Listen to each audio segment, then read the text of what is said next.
The world is getting crazier. People are acting more and more insane. The end of the world is tomorrow. Tomorrow. There's only one thing to do when the world is falling apart. Listen to Basil and Gonz as they discuss this week's news and events through the lens of Bible prophecy. You are listening to Canary Cry News Talk. You're listening to Canary Cry News Talk. Today is November 10th, 2025. We are live today on episode 890. And today, Shutdown the Illusion. Signing on from off-grid Razzle Dazzle. I'm your best buddy Basil. You are not crazy. And Gonz is not here today. That's right, baby. Daddy's in charge today. Let's go. Gonz is off making sure that the world keeps spinning. Some very important family matters to attend to. And so I will be attending to the family matters here in the Canarium. So thank you for joining. You know how it is. You know how it is when Gonz isn't gone. I was going to say, actually, part of me doing it solo ends up or tends to be, you know, a little bit of technical eccentricities, you know, maybe a little late on a jingle. I don't own all the jingles. Gonz still has not sent them to me, but hey, who's counting? It's only been a couple years. But then I remembered, you know what? Even when Gonz is here, we have a very special amount of, loosey-goosey technical, activation. But here we go. We're here. It is Monday. And you know what that means? Well, number one, it means I'm going to play this. Gary, what day is it? Ow, Monday. That's right. It is Monday. Okay, everybody in the chat, if you are able to let me know if you can hear me. I think from what I can see, everything should be working fine. But if you've tuned into any Canary Cry clubhouses over the past year, you know, I can get into a surprisingly long rant before noticing that my audio is not going through. So yes, we woke up to some news today regarding the shutdown. We'll just be touching on that a little bit later. Don't worry. Awful Workplaces has got the idea right. Fake shutdown, not buying it. Same as before, saying the same thing. That's right. So, you know, it's kind of a difficult news weekend because even though Gonz was, he's not here today, I was talking to him earlier. I'm like, dude, this is one of those days where the news is entirely captured, just fully captured by the distraction of the day. And in this case, you know, it's the shutdown. It's a couple things here and there that has, I mean, almost no interesting details to it. In fact, it just plays out in the exact way that everybody knew it would. Maybe not everybody in the world, but at least everybody here on this show. We know the theater of the thing. We know there's a script involved. We know that the point is to go back and forth and blame each other because there's other things going on. And in this case, of course, the shutdown had a few, opened up a few opportunities, most of which was for the Democrats to win those elections, specifically in Virginia. But enough on that. Sorry, I have this weird raspiness in my voice, and I'm realizing I didn't bring any water or liquids. It's just raspy. We're just going to do a raspy voice today. Geez Louise, if it gets bad enough, I need a water boy. Maybe a water emu to make sure that I'm hydrated during the show.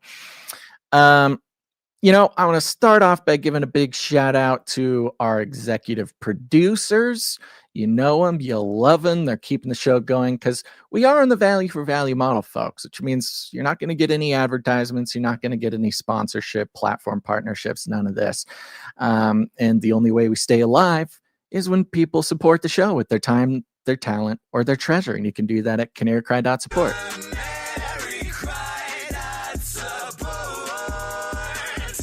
I'm gonna get get this out of the way a little bit because producership, which is what did we say? It's the value for value index, right? You can really see how things are going, how people are feeling through the value for value index, which is down. It's just is what it is. But, you know, here's a little bit of this. Where'd you find this? We do, of course, have our very faithful executive producer who comes in every episode, Sir LX Protocol V2, Knight of the Brian, Baron of the Brian Protocol, rather. Thank you very much. Oh, here's the executive intro. Executive producers. Yeah, that's right. They come in, they support the show for $100 or more for any individual episode. Keeps it going. And yes, Sir LX Protocol, thank you very much coming in for your $100.33. He's on a 437 episode streak and a 91 executive producer streak. Thank you very much. We also had an anonymous executive producer with no other details attached. Thank you very much. So I'm going to let's see. I'm gonna what's the word? I don't even know what the word is. I was gonna say I'm gonna commit, promote, distinct. I don't know. Thanks to our executive producers for bringing us this next segment here. You know, it's kind of fun. They switched around the whole back end of this streaming software like they like to do about every 3 months. Keeps us on our toes, but we're going into some Pharmakeia. Okay, here's something very fun, very interesting, not politics, not geopolitics, not the boring stuff. In fact, it's something that I would say, as a community, as a show, over the many years that we've been doing this, I think we have maybe the sharpest eye for this sort of thing. Of course, it's wrapped up as well in our ongoing work with the Burning Man Research Project, burningmanresearchproject.com. Go check it out. We recently had one of our 2025 Burning Man episodes come out. We've got some other ones that are going to blow your mind. It's going to be great. But this issue of Pharmakeia, and specifically one of the things that we had very early indications on compared to other people who might have been interested in covering this sort of thing, is the Pharmakeia aspect, specifically the magic mushrooms, the psilocybin, the LSD, the hallucinogenics, or as many in the industry like to call it, the entheogens. This is the fancy sort of not even new agey. It's kind of like pseudoscientific, but also more respectable phrase, entheogens. And of course, we've connected things like Pharmakeia, entheogens, specifically, again, through Burning Man, through things like Davos, with transhumanism. Now, it's funny because you look at everything today, you look at things we cover, the things that, you know, are just happening that get the attention in the world. Transhumanism, not so fringe anymore. This is just a topic that everybody is aware of.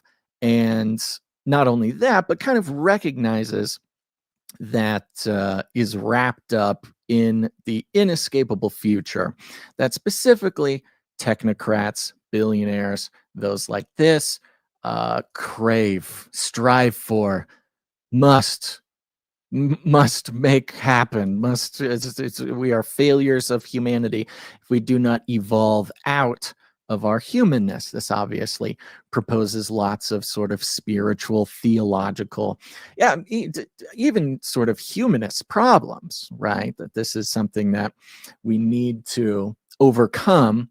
And part of what needs to be overcome is death. Another example of how the enemy counterfeits not just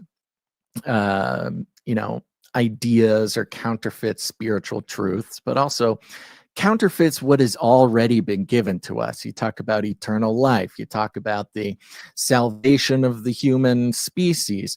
These things are available to us, and they are obviously known. They're not unknown. But through the generations of sort of spiritual propaganda, there are still very powerful people in this world, as I would say there has always been very powerful people in this world who want to take the the project of living forever, eternal life, things like this, into their own humanist hands. Brings us back to the Tower of Babel, the deification of human beings through our ability to build or our knowledge, things like this. And of course, it's the technocrats, the billionaires, those admittedly, to use a word, sort of illuminated minds, those who have created technology beyond our wildest dreams, and maybe not even just technology, but created wealth beyond our wildest dreams. You know, the money that even $1 billion, I mean, we've said it before, but again, just to fully appreciate just what $1 billion means. And I've given this example before. I hope I get it right. I believe this is the case. You know, if we're trying to understand the difference between a millionaire and a billionaire, if you get $1, if you earn $1 every second of every day, boom, boom, dollar, dollar, dollar, dollar, you will get $1 million in 11 days. Okay? Not a bad paycheck for 11 days. In a 2-week pay period, $1 million, 11 days. To get to $1 billion that quickly, $1 every second, to get to $1 billion, you have to do it for 32 years. The difference is enormous. So when we talk about the billionaires, you know, especially as Americans, for non-American listeners, you'll understand what I'm saying, but for Americans, we have to remember this about ourselves.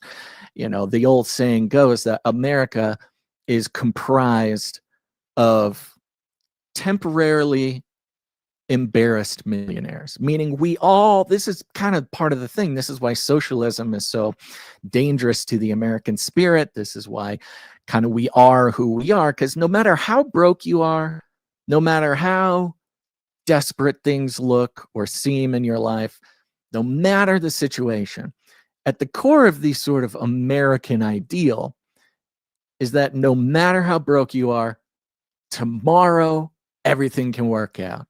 You can be a millionaire tomorrow. You can have these things. You can, you know, it's possible. There's no caste system. There's nothing that inherently says that you have to stay poor forever. Now, practically, you know, that's a different situation. Okay. Practically, it's very difficult to pull yourself up by your bootstraps to make it happen, to make even millions, much less billions. These are difficult things. So the practicality is not the point here. This is one thing when I'm talking to sort of, I don't know, maybe liberal friends or more socialist leaning people, they'll come back to the practicality part of it. And I understand practically you're on a whole different thing. But look, I'm a spiritually minded guy. I'm a supernaturally minded guy, okay? I'm talking about bigger things.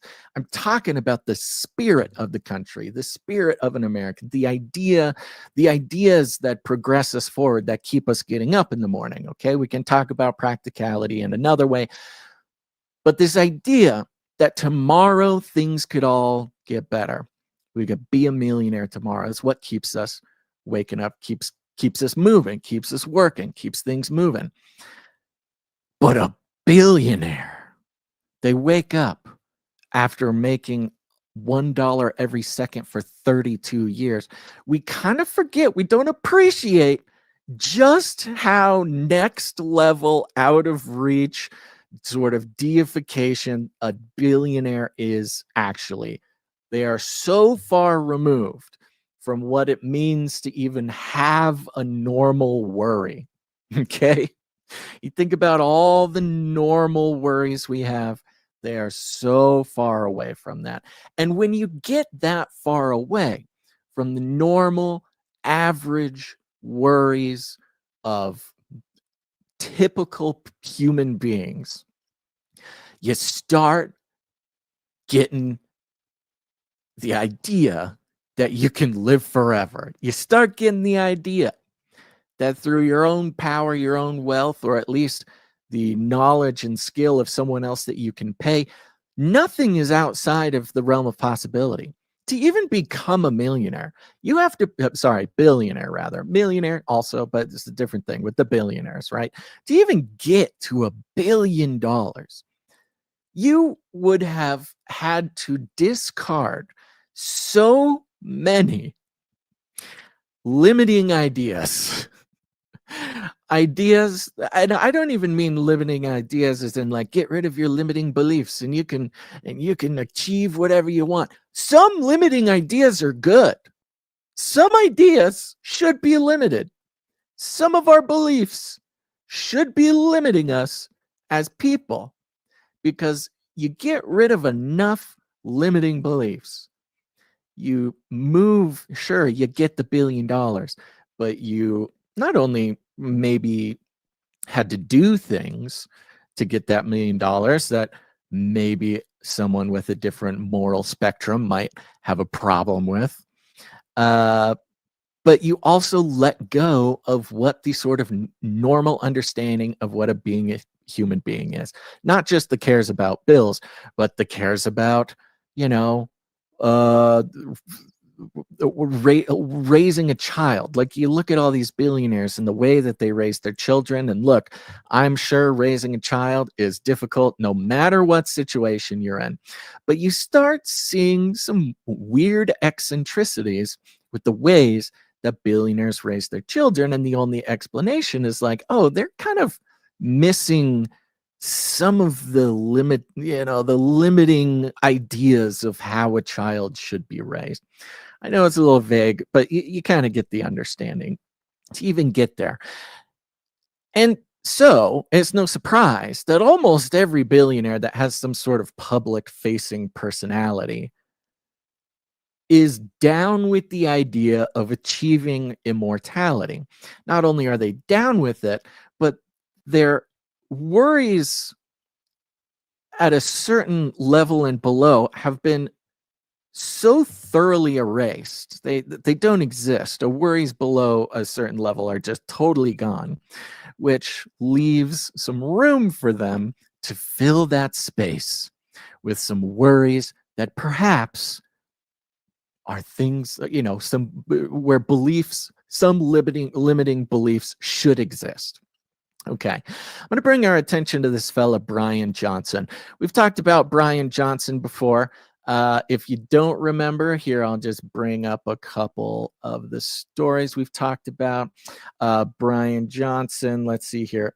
Get on stage. Silicon Valley anti-aging influencer says he does not believe he'll die. Remember this fella? Tech billionaire and anti-aging influencer Bryan Johnson responded plainly that he does not believe he is going to die, thanks to his lifestyle. So now this is the fella. He has Project Blueprint. He's obsessed with living forever. And this has gone from certain supplements, your basic things like cold plunges, red light therapy, just all the stuff you hear. But he took it a step further. This was a couple years ago. This from Business Insider. This multimillionaire entrepreneur infused himself with blood from his 17-year-old son in a quest to stay young forever. You remember this guy, vampire guy, who would look at this fella. What is he wearing here? This is so interesting. Bryan Johnson is a 45-year-old multimillionaire who is attempting to slow down his aging process. Oh, multimillionaire. I think I think he made a few million bucks since 2023. I think he's officially a billionaire now. His latest venture involves getting blood plasma from his 17-year-old son. Bloomberg reported Johnson also gave blood to his own father, completing tri-generational blood exchange. Woo! I'm talking about some healthy limiting beliefs, folks. They are void from people at a certain level. And, I'm not saying that taking blood from your 17-year-old son necessarily is a sort of parental misstep. I don't know. I mean, it seems that way. Certainly seems like something I would skip out on. But at least he paid it back. You know, he took blood from his son, then he gave his blood to his father. Why not give the 17-year-old blood to the older guy? I don't know. I mean, you know, it's just families. You know, you look into other people's families. Other people's families are weird. That's the thing with other people's family. Our own families are weird. It's one of those things that will never go away. When you really get in deep with somebody else's family, you see how things operate. There's always weird stuff. And that's how it is for everybody, okay? It's just part of being a human being.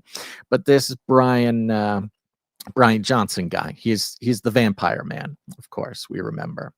Well, I started seeing, as I'm getting bored out of my gourd over the weekend, keeping up with the shutdown stuff, with the snap things, with the this, with the that, forming just an integrally knowledgeable database of information to present all the hullabaloo about snap benefits and the way that Chuck Schumer is communicating and lying about the Trump thing, blah, blah, blah, blah, blah.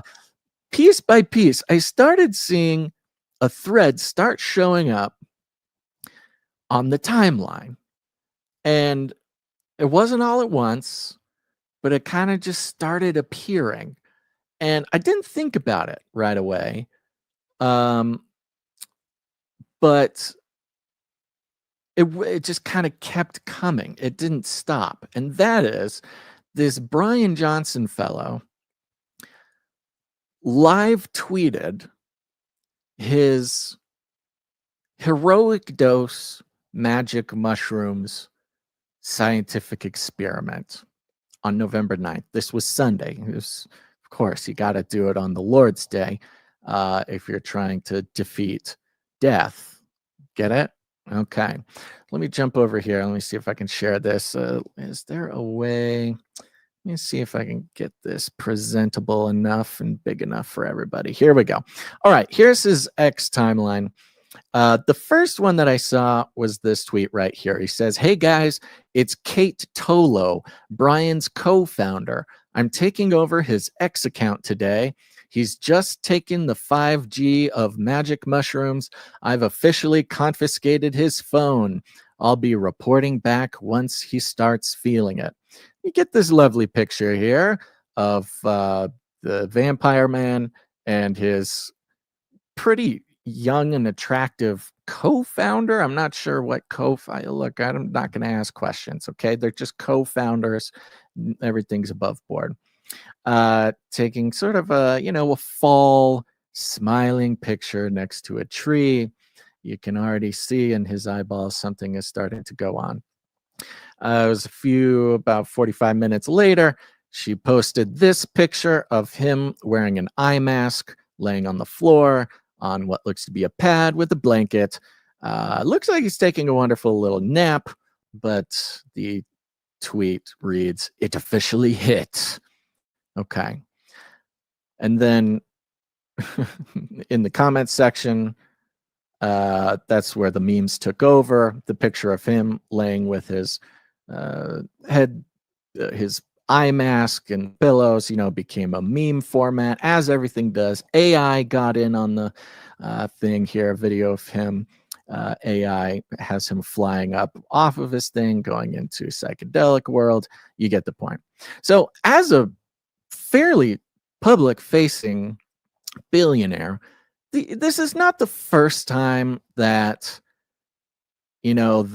"Hey, everybody, I'm cool. I'm into psychedelics and I do drugs." This is also very Elon Muskian kind of situation. He would talk about, he smoked weed on Joe Rogan. He talked about taking ketamine, all these types of things.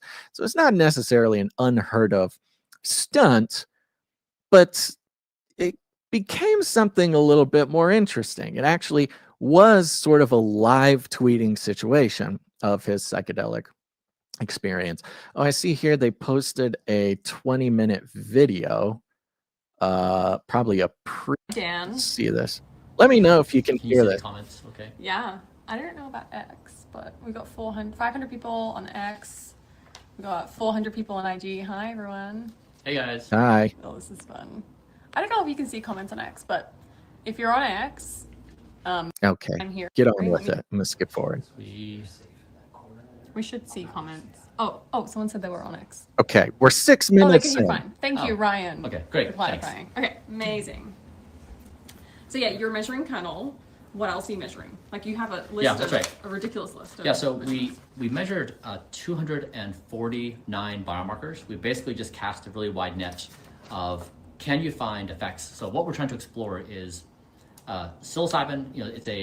It's a ancient medicine that has been used in a lot of cultures for many things. And recently in the US, I just finished actually a book, Tripping on Utopia, which covers the wild introduction of psychedelics into the United States around the 50s, 60s. And then, of course, we had quite a while where they went on ice. Tripping on Utopia is the name of the book. I mean, if that's not right on the nose, I don't know what it is. That's the transhumanist dream right there. And now they're back, but going through specific FDA channels for treating things like PTSD, anxiety, depression, etc. But we've never actually looked at a bridge to longevity. And so what we're exploring is there was some recent evidence showing that there was interesting effects in both mice and also human cells. And so we are casting this really wide net of can we catch anything that demonstrates some kind of rejuvenation or longevity effect. And so, for example, one thing we're measuring is relative telomerase activity. So your telomeres are the end caps in your chromosomes. They shorten as you age. And the enzyme of the relative telomerase activity is what helps repair and or prevent the degradation. And so we're looking at this this coming week to see will it increase that enzymatic activity, for example. Okay, and he goes on for 15 more minutes. And this kind of is the context in which he's doing a public heroic dose of magic mushrooms with his, honestly, every picture of this woman that I see, she just keeps getting better looking. I'm just saying, I'm calling him how I see him. Before this longevity obsession, this anti-aging obsession, this is the guy who went so far as to inject his son's blood into him and then his own blood into his father. I mean, again, these people are living on a whole nother set of rules, okay? A whole nother set of worries. The amount of worries that are thrown out the window, that there's just the concept is not clicking with these people, is on a whole nother level. And he goes in to, just how scientifically they're going to measure all these biomarkers. This is kind of an experiment type of thing. It's trying to live forever. And so they, Kate does the tweet, they're getting started. And then this is when I started noticing the tweets just kind of started coming in. We have update 1. It's around 1 hour since he took his 5-gram dose of magic mushrooms, some of his observations so far. So she's recording his observations. Let's click in. Some of his observations so far. Loves the drum music he's been listening to. Apparently, he started learning this style of drums years ago. Okay. Described the dose as calm and pleasant. He's having a really lovely time. Sense of time is definitely warped. He thinks more time has passed than it has, thinks he has peaked. There's a fun little joke there for any magic mushroom people out there. It's just, he thinks he's peaked. Okay. He felt a strong desire to look after the people in the room, checking if we're okay. He asked me if I had eaten. We told him that we're all good and that he can focus on himself and the experience. Visual hallucinations are happening. My face and the trees, quote, are alive and moving. As I am typing this, he started giggling. He's having a fantastic time. And there's a picture of him just kind of on that little floor bed, all cuddled up in a blanket again. Okay, that's good. Elon Musk did chime in and post the drinking out of cups video. If you're not a millennial who is familiar with the drinking out of cups video, make sure you search drinking out of cups, okay? Don't look at any other cups related videos, but drinking out of cups, a famous like YouTube 1.0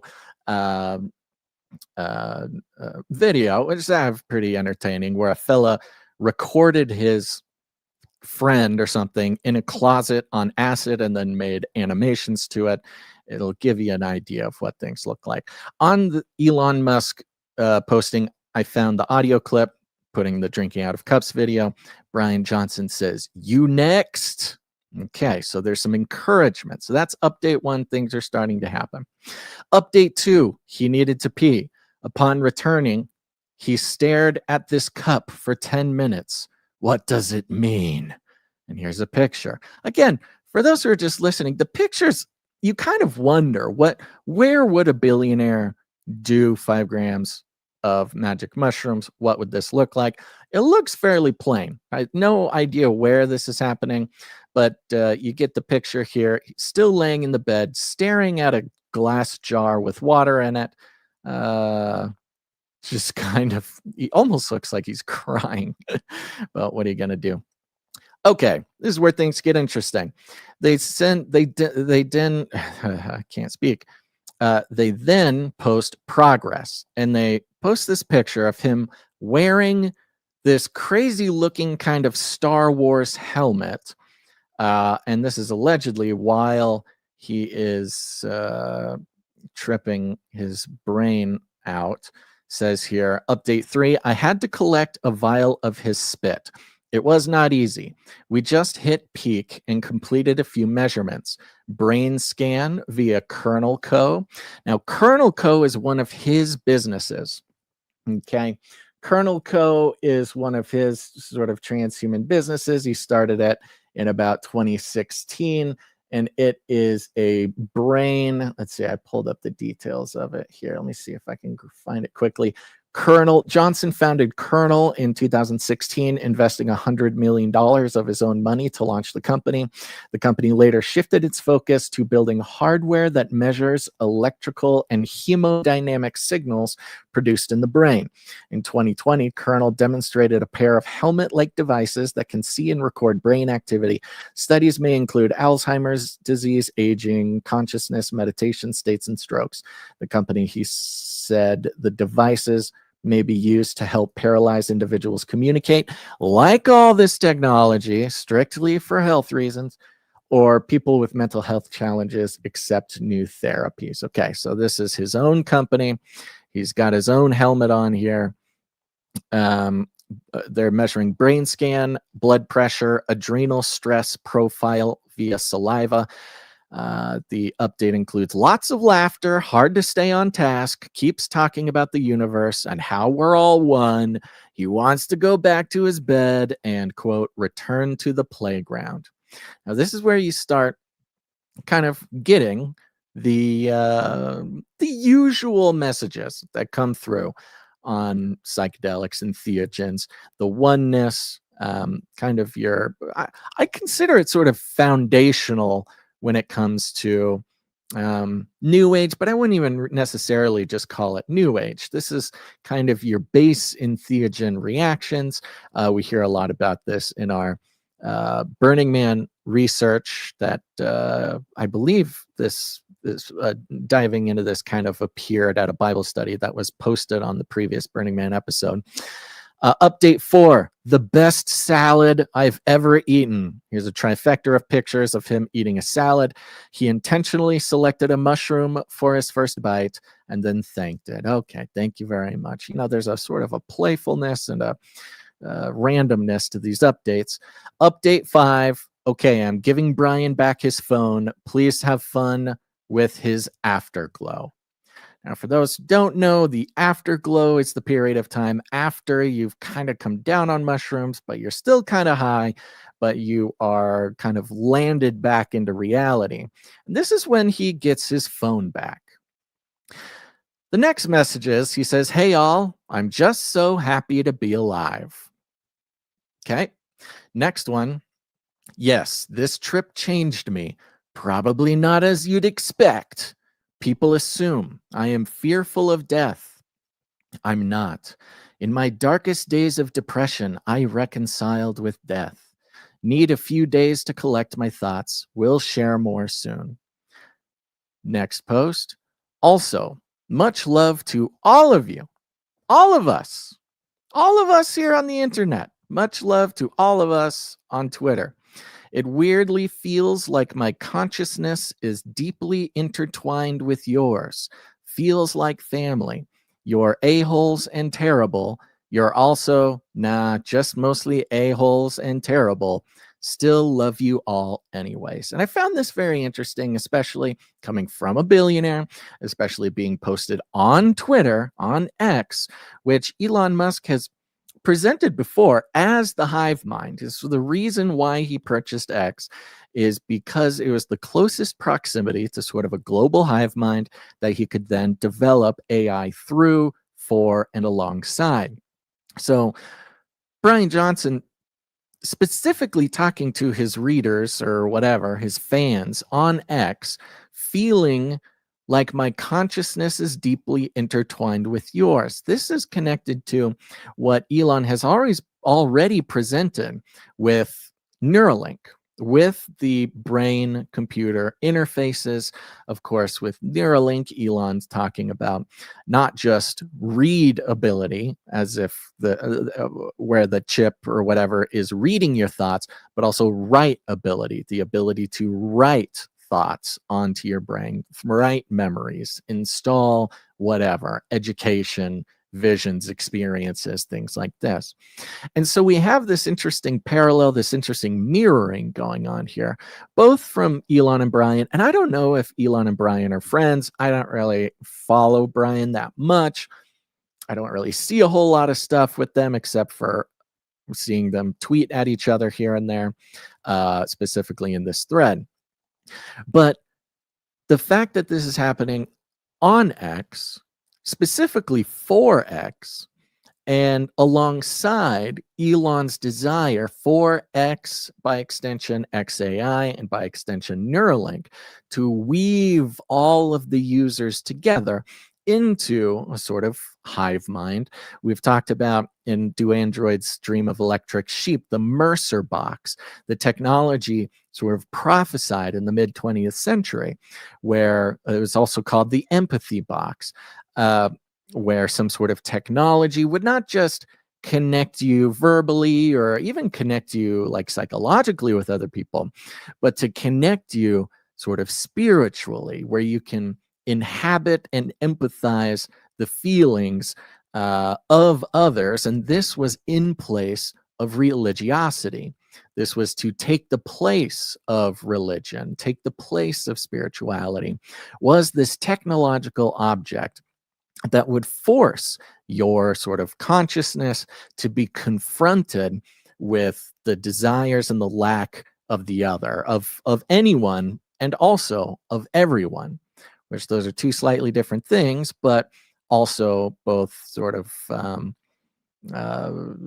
in the same sort of like trippy way. They're the same thing, but they're also vastly different things. And then, so, feels like family. He feels like and look, it's one thing to take entheogens, not necessarily do it publicly, and arrive at this idea that you and humanity and all creation are one. This is not a new idea. This is a very common idea, especially when you take drugs, but also another sort of spiritual practices as well, various forms of meditation. This oftentimes is the goal, to come to this idea, as in sort of, and coincidentally, it happens to be maybe the one truly spiritual or supernatural idea that the secular world appreciates or gets behind or respects or whatever. So it makes one wonder when the establishment, when the power structures, things like this, have one idea that they can get behind. And in this case, it's the oneness of all people, the oneness of all everything. You can see how that parallels and inevitably leads to a sort of thought process that benefits establishment, benefits what we would call a sort of authoritarian, not just control, but panopticon surveillance of the inner world. And in this case, very interesting connection to talk about entheogens in the context of X and Neuralink and everything as an extension of the panopticon. He goes, posts another one here, and I think this is kind of his final post. says, life feels fresh today. New thoughts are flowing. My mind feels more nimble and curious.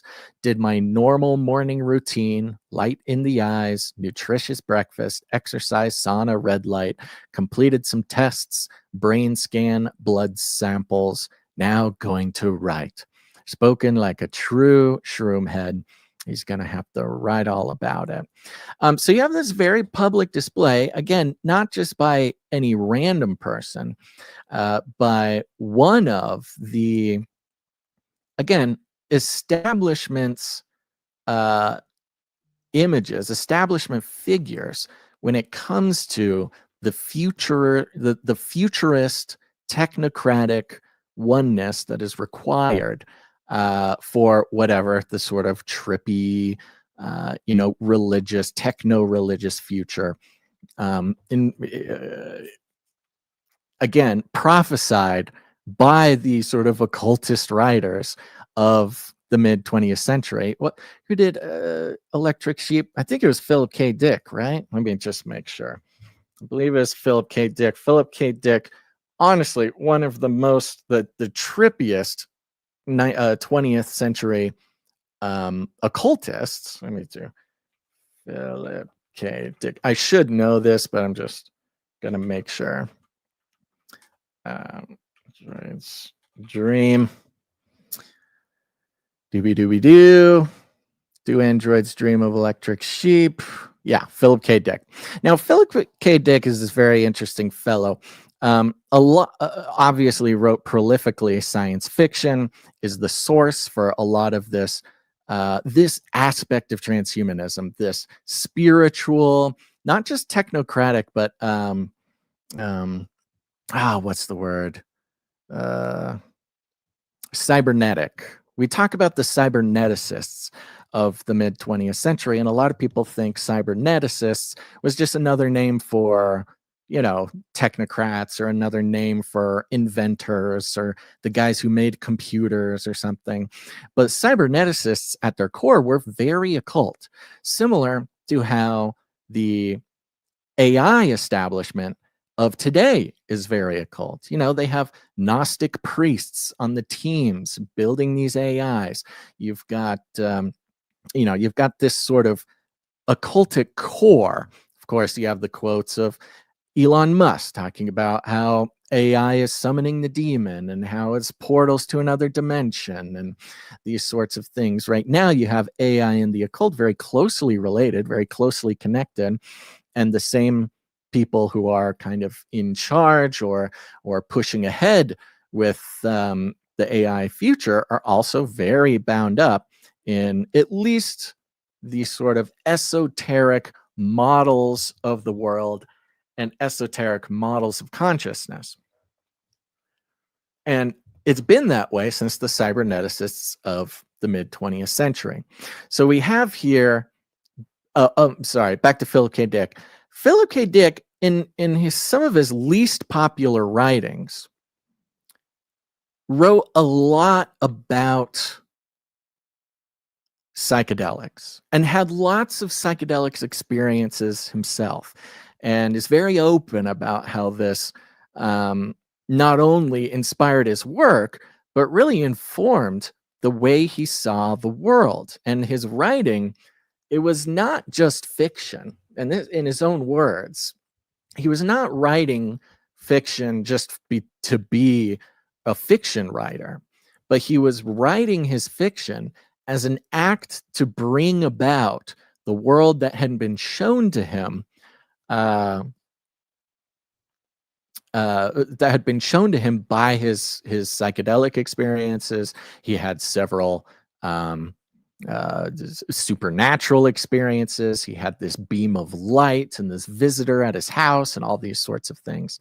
And so now, when he wrote that out, most of that stuff was learned about him because of journal pages that was collected after his death and presented, compiled, and published after his death. But we have now right in front of us, just on Twitter, in the hive mind, the current iteration of the hive mind pre-Neuralink, we have this playing out, getting put into, again, the training data for all AI from henceforth, the library of reference, installing this worldview, not just the experiment, not just the worldview, but the supernatural worldview of these types. Again, not in any esoteric or weird blogs or newsletters that nobody reads, but right out in the core of the hive mind training that Elon's put together for XAI Neuralink. So very interesting, finding this stuff pop up, not just in a timeline, but again, why is this important? Well, you get into the topic of AI psychosis. What have we been following for weeks and months and years now? The idea that totally normal, healthy people getting sent into AI psychosis because of AI trained on weighted training data like this. Now, remember, when it comes to the training data of an AI, this fellow, Bryan Johnson, lots of followers, very heavily weighted. If there were some sort of social score, if there were, quote unquote, Bryan Johnson would be very heavily weighted. And so he'll be very heavily weighted in the training data that inevitably comes to his page and records all this. And because it's heavily weighted, gets placed higher up in the reference material for different AI. And that's one thing for the curious, but it's another thing for the totally normal, average people, no sign of mental health problems, who chat with ChatGPT, who chat with Grok, who spend time interacting with a technology built by esotericists and occultists, inspired by cyberneticist occultists of the mid-20th century. And I'd say inevitably, but it is inevitable that a certain number of regular healthy people who interact with AI on a regular basis inevitably suffer from AI psychosis. And almost every time you go into the details of the AI psychosis victims, pretty much every time their psychosis stems from the fact that they get into these trippy conversations, even when they don't want to. The AI naturally leads conversations in this sort of trippy, esoteric, prophetic sort of language. We see it all the time. It happens to you, it happens to me. And if you don't pull back on the reins, the fact that it's sycophantic and it just wants to keep you chatting, and when you have an openness to whatever it's saying that might be a little off the range, it'll take you as far as it possibly can. And there's a question about a bit of a chicken and an egg question here. Is this public experiment, this public display of Bryan Johnson, which, of course, remember, anything a billionaire does publicly is also, if not controlled, highly influenced by teams of PR people who get paid millions of dollars. So it's all filtered through this sort of economic beast system narrative crafting filter that they have. But is Bryan Johnson publicly displaying what should be, by all accounts, maybe a pretty private thing, displaying it publicly on X? We know that will affect AI, but did AI have anything to do with the conditioning of the atmosphere, conditioning of the public, conditioning of the platforms, conditioning of the algorithms to actually encourage Bryan Johnson to do something like this? Again, creating that sort of feedback loop of trippy, antichrist, psychedelic, new age theology, really, or theology, if you want to be specific about it. And it's very interesting. We've been talking for years about how more and more of that, this isn't even weird anymore. And in fact, regular news outlets are going to report this thread as if it were just regular news. In fact, they did. I didn't bring, let's see if I had one pulled up in this website here. I pulled it up earlier. I did not think it was important enough to put on the show. Too many tabs. But the point being that not only is this inspired and propagating the sort of AI psychosis causing theology that causes totally normal people to get put in padded rooms, but it's also reported by the mainstream, who is grasping for any sort of relevance. Okay, let's see. Oh, you know what? I was going to say, because we're a little loosey-goosey today, here we go. Because they were a little loosey-goosey today, and because, you know, things going on in the world, there's, you know, they can be whatever. They can be boring. They can be cool. Who knows? Who cares? But we can try out doing some. Whoa! Oh gosh. We can try some call-ins. You know, if anybody has anything particular to add to the conversation, if you have a piece of news that you want to go over, or just one that, or whatever, just something you want to talk about or something, I'm open to trying that out. Of course, you never know if somebody just kind of wants to mess around, if somebody wants to throw a wrench in things here. I'll be very quick to shut that down. But if this kind of talk or anything that we talk about coming up here inspires, or if anybody has some insight that they'd like to share with the Canarium or whatever, feel free to call in. I just put those links into the chat there. I did not put them in the description, but it's in the chat. If you want, you can copy and paste or click that, open it up in a browser. It will ask you a couple questions. You got to give it permission to use your microphone and stuff. It'll put you into the back room here, where you can listen to the show. You can watch the show from back there. There's even a little chat feature back there. You can tell me, you know, what you got, if you want to come on, if you got a question, if you got a story, something like that. And then if it is deemed worthy, I can go ahead and click put you onto the show. We could chat a little bit. Okie dokie. Let's get on to another thing here. Where's my document? There you are. Oh, one fun piece of news here. We'll bring it up.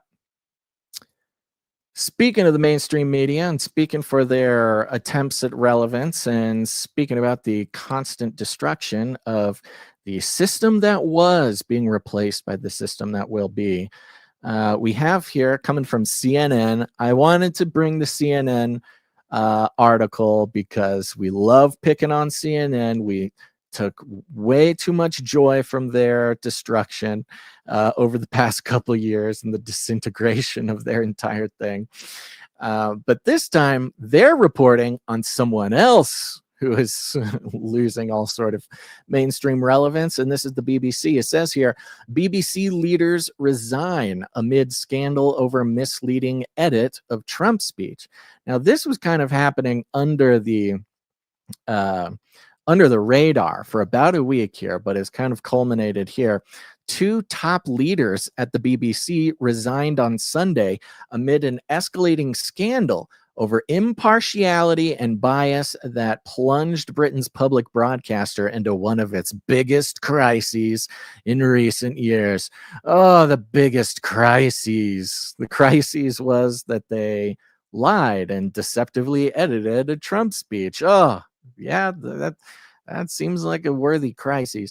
The BBC's most senior executive, Director General Tim Davie, and Chief Executive of the News Division, Deborah Turness, both quit after the leak of a deeply critical memo, among other things, revealed that the BBC had misleadingly edited a speech by U.S. President Donald Trump to make it appear that he had directly called for violence on January 6th, 2021. There is a hyperlink here. I'm just going to open this real quick. Yeah, okay, this is just okay, they put some sources there. In a note to staff on Sunday afternoon, Davie said his resignation was entirely my decision. He added that as Director General, he took, quote, ultimate responsibility for mistakes made by the BBC.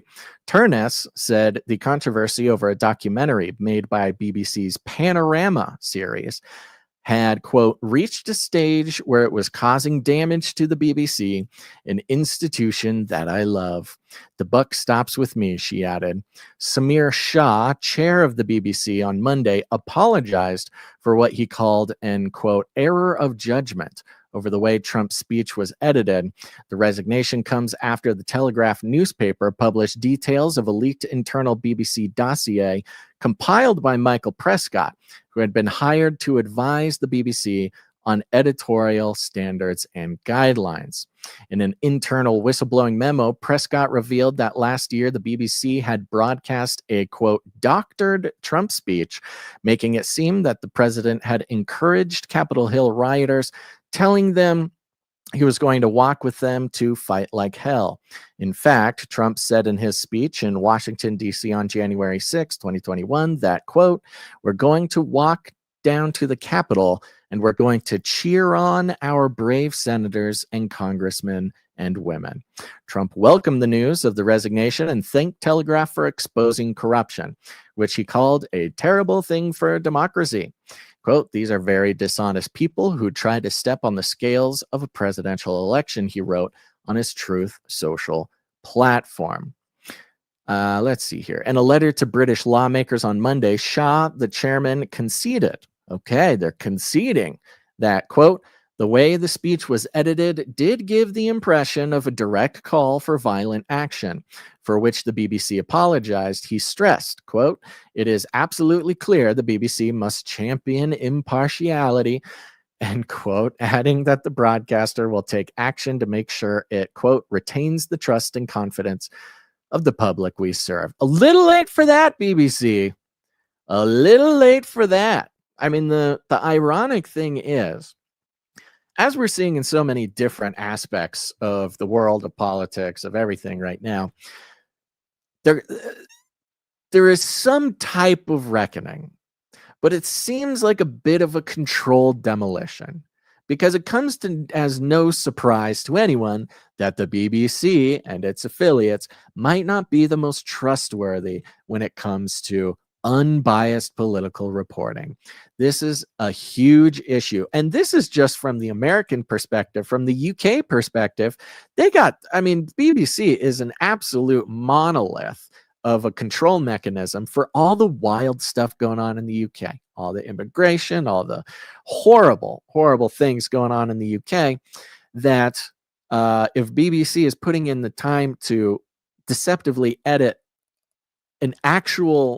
the literal words of the United States president for geopolitics, not even for domestic politics, Lord knows what they're up to be manipulating the disposition of truth over there on the domestic side. And so while it's nice that executives are getting canned or whatever, canning themselves, however you want to put it, and there seems to be some sort of, I don't know if reckoning is the right word, but there's a come to Jesus moment going on this particular thing. It seems like a little bit too little too late. Too little too late. Then it goes into the allegations led the White House press secretary Carolyn Leavitt to blast the BBC as 100% fake news and a propaganda machine. You know, this phrase, like 100% fake news, you know, even fake news is kind of, the phrase has kind of reached almost an impotence, you know, not that it's not even true, but fake news, like calling someone a Nazi, or like, you know, any number of these sort of rhetorical devices employed in a sort of partisan way. You know, fake news, when it was first said, was made a bit of a joke in the public, and now it's not even like it's not even a joke. Like it doesn't feel, you know, I don't know. Maybe I need to develop my thoughts on that. But the phrase 100% fake news sounds like an exaggeration, right? It sounds like a rhetorical sort of spell to just make a statement and make a point. But the reality is, it's pretty much the truth. Like, if something is not true, it is false. And when you put, like, oh, no, it's just 50% false. I mean, this isn't Snopes, okay? This ain't Snopes. If an organization is corrupt, it is 100% corrupt. There's no organization, a corrupt organization, that is only 20% corrupt, 50% corrupt. That is not how it works, okay? This isn't math class. When something is corrupt, something is dishonest, it is so 100%. And believers, we understand this because we understand the context of sin, right? This is, of course, what a lot of people have a problem with believing in Jesus. It's the standard by which I told the story before. I'll tell it again, but I was having a conversation with somebody about Jesus, and they don't like the idea, and they go, so anybody can be saved? Yeah, anybody can be saved. They go, and all they got to do is just accept Jesus as their Lord and Savior. I'm like, yeah, that's all they got to do. And they go, well, what about Hitler? And I go, yeah, I mean, yeah, technically, if Hitler came to Christ before he died, he could go to heaven. Well, that's not fair. Basically, she was saying, I want Hitler to be in hell. And I go, I know you do. I know you want Hitler to be in hell.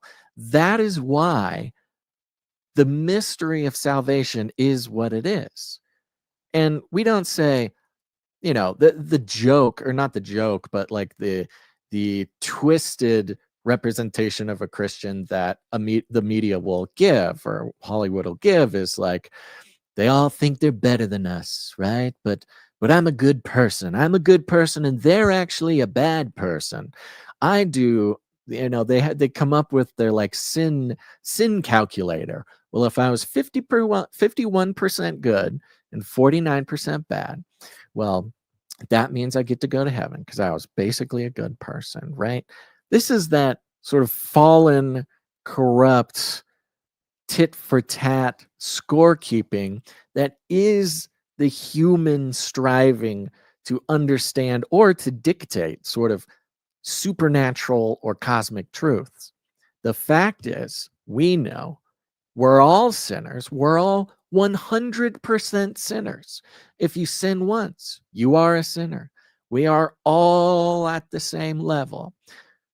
Now, in practicality, living on earth, yes, there are sins that are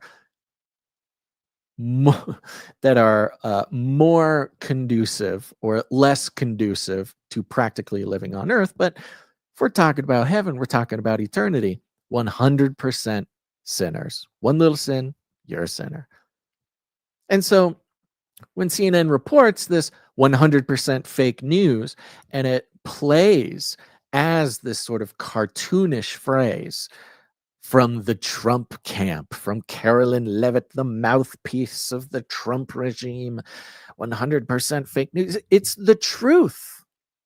If a news organization puts out any amount of fake news, that makes them a fake news outlet. Okay, I don't mean to ramble about that so much, but okay, I'm going to check in here. Okay. I see we got a caller in the chat here. Thank you very much, caller. Hold on one second. I'll wrap this up because I see what your question is about. So there you go. BBC losing something. And I do want to also mention here, this is from Deadline. And it says, BBC insiders claim Trump crisis has been a conservative coup. But is it credible?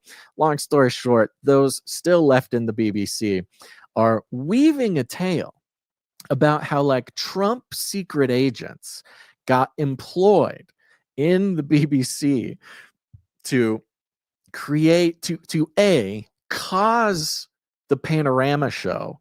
They like suggested and planned for them to edit not the interview, but the Trump speech, so that they could reveal that it's fake.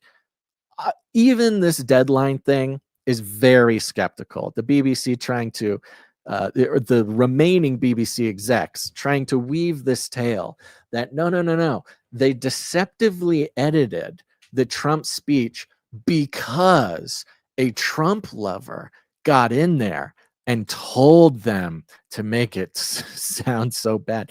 Yeah, as if they couldn't have come up with that themselves. Sure. Thank you, Deadline. And the fact that even Deadline and CNN are presenting the story in the way that they are, it's just another example of how we're watching this. I'd like to be optimistic and say that the mainstream news is trying to adjust and correct themselves. And, maybe it's for selfish reasons to become more relevant, but at least they'll do the right thing in order to become relevant. But I don't trust it. I never do. And neither should you. Okay. Let's give this a try. We got a caller who called, who's in the back room, very kindly had a few questions, but didn't want to interrupt the flow. And it was regarding the Bryan Johnson psychedelic conversation. So let's give it a go. All right. We got producer Andrew on the line. I'm going to add you to the stage here. I'm going to take this down. Andrew, how are you, buddy? Can you hear me? Yeah, man. How's it going? Oh, wow. You sound great. Really? I was hoping the mic would be okay. Oh, no, you sound good. You're kind of got your own setup over there, don't you? Yeah, I got a SM58. I record music, so it's just I was hoping it'd work okay. That's what I'm talking about. Sounds great, buddy. Well, thanks for calling in. Dude, thanks for letting me call in. I'm surprised I get to jump in here and ask you a couple questions. So I'm happy to do it. Nice. So first off, I didn't actually have my sights on Bryan Johnson at all, but yeah, his focus on wanting to measure the adrenaline profile of the saliva, that's so interesting to me. Like, what does he know? What do you think he might be trying to go after? That is interesting. I wonder, I don't know, but I would be curious. Yeah, there's a lot of interesting stuff with saliva, but specifically because his attention is so specifically on like anti-aging or living forever, and the connection for me, and I'm assuming this kind of work comes for you, perhaps, because we're talking, hey, billionaires living forever, adrenochrome, adrenals, there is that weird connection there, huh? Absolutely. And this whole thing, it's kind of, when they say we're all connected, it's like this kind of woo-woo type feeling to a lot of people, like, oh yeah, we're all one, bro. But I think they really believe that there's a way to like restore our memory of, past lives, or, there's some fabric of consciousness they can tap into and download from. Right.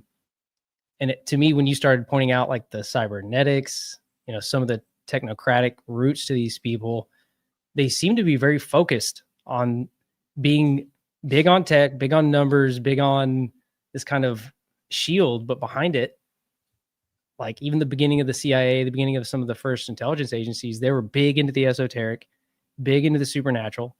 And some of their quotes, like, I'm trying not to spitball or word salad too much, but some of the common denominators are they all had a focus on like claiming they had help from other worlds. Yeah. Like, why would they even say something like that?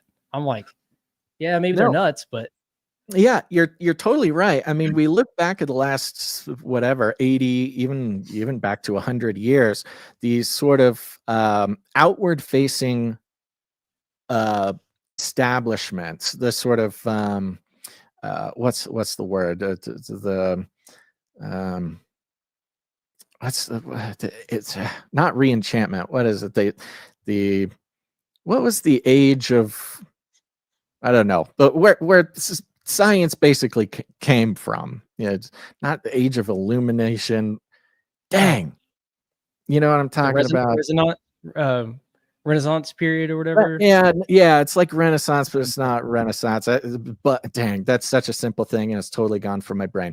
But the point is that the sort of establishment, especially scientific and sort of political establishment, spent. Thank you, Enlightenment. Thank you, Pablo, in the chat. The Enlightenment. I should have been able to help. The Enlightenment vibe of all establishment, who spent every waking moment and it spared no expense to divest the public from any spiritual or supernatural worldview, right? From science to democracy to whatever. It's all about ripping people away from any spiritual truth, or ripping the sort of knowledge of spiritual things out of them. And the sort of shining example of a citizen was sort of this scientifically literate, atheist, humanist, technologist who had no illusions about magic fairy tale religion or anything. Like, that is what they spent all their time trying to like almost breed into us in a way. And now we get, and we know the whole time, it's totally steeped in occult and esotericism, totally steeped in sort of supernatural worldview, while disarming the general public, stripping the general public from any knowledge or any power or any sort of any of the saving reality that makes anybody in the general public an incredibly powerful being. We are all children of God. We are all made in his image. We are all have this ability to exist in a supernatural relationship with not only God, but everything around us. And as that got stripped from us, we lost our power and we became this sort of blank slate, or at least the hope would be that the majority of the population would become this blank slate without not just not believe in any spiritual things, but have them not grow up with any spiritual things. Because growing up in a Christian family, growing up in this sort of thing, you have, even if you lose your faith later or something, you still have that in you. Like, you still kind of have the context. You still that's why many people come back to Jesus in their older age or in their middle age, because they see the fruitlessness of running from God or something like that. But now we came to this point where so many millennials, Gen Zs, many Gen X as well, so much of the population grew up basically tabula rasa as far as spirituality came from, or as far as spirituality is concerned. And then almost on a dime, they flip on the switch, and all of the quote unquote enlightened humanists, the enlightened scientists, the enlightened technocrats, the enlightened, politicians, they go, no, the spiritual is real. The spiritual is real. We know, trust us. We're the billionaires. The spiritual is all real, but it has nothing to do with Jesus. It has nothing to do with God, okay? It's all oneness, man. And in fact, if you want to get the spiritual wisdom, if you want to know the truth, here, take our patented, psilocybin treatments and feel the oneness with all of us. Okay, good. You feel the oneness. You've touched the Mercer box. You know what it's like to feel connected to every human being. Now we can give you that at the touch of a button. Here's your Neuralink. Here's your, it's just like this perfect 100-year plan to get as many people as possible to be able to fall for the delusion, fall for the deception, leading right into, what we'd consider some version of the beast system. Dude, you just said it. So, like I was flowing with you the whole time. You're like answering the question to the saliva thing, almost accidentally, indirectly. I know that sounds crazy. But praise God, because think about it. Think about it. The adrenaline aspect of our body, they're like, you're explaining how they're able to replace that synthetically. We're no longer having a natural, Of course they want to know more about it. Oh my gosh. Oh, that's a great point. Yeah, it's a big part of the right aspect of like the read write brain thing. Yeah, if they want to be able to give an experience at a glance, at the push of a button, if they want to give an enlightening experience technologically with or without, the pharmakeia aspect, yeah, they got to understand those little things of the body, because they're able to press a button. Now that they understand your adrenals, they understand the biomarkers, can they recreate that experience with a Neuralink or something like that at the push of a button? I mean, there's no other control mechanism that would be as powerful as being able to press a button and give somebody a heroic dose of mushrooms experience, even just not, as a punishment, instead of a prison term, or as a reward. You can plug that button into anything you want to get a person to do, learn, be, feel. Yeah, that's pretty powerful. That's a great connection, man. Well, I mean, you kind of channeled it there. I mean, the thing is, you're chronologically mapping how they've kind of stepped in and hijacked where they knew people had gotten to as a normal. Like they had started hitting these pressure points of truth. So now they kind of grab it and spin it. Like, oh yeah, you got it figured out. Well, here's the secret sauce on it, right? But it's not, right? It's that it takes us almost to this physical aspect, like you're saying, instead of the supernatural, instead of maybe abiding in the moment. Like I'm starting to rely more on just existing in the moment, like this planning thing we have in our head, how smart we can get, our pattern matching. That seems to be an enemy to creativity and intuition. Totally. Yeah. And I mean, that's a huge part of the entheogen stuff too. He said it right there in his post about the losing track of time, the sort of presence, the inability to, sort of map out how the time has gone. So, hey man, great questions. Thank you for calling in, Andrew. Really appreciate your attention and participation today. Yeah, man. Thanks for letting me ask some questions and give me some feedback. No worries. Check out and listen. God bless, man. Take it easy. Hey, you too. See, we can do it. We can take call-ins. Isn't that fun? Thank you very much, Andrew. Appreciate that. You're welcome to hang out there in the back or join on your regular platform there. See, folks, it's that easy. It's that fun.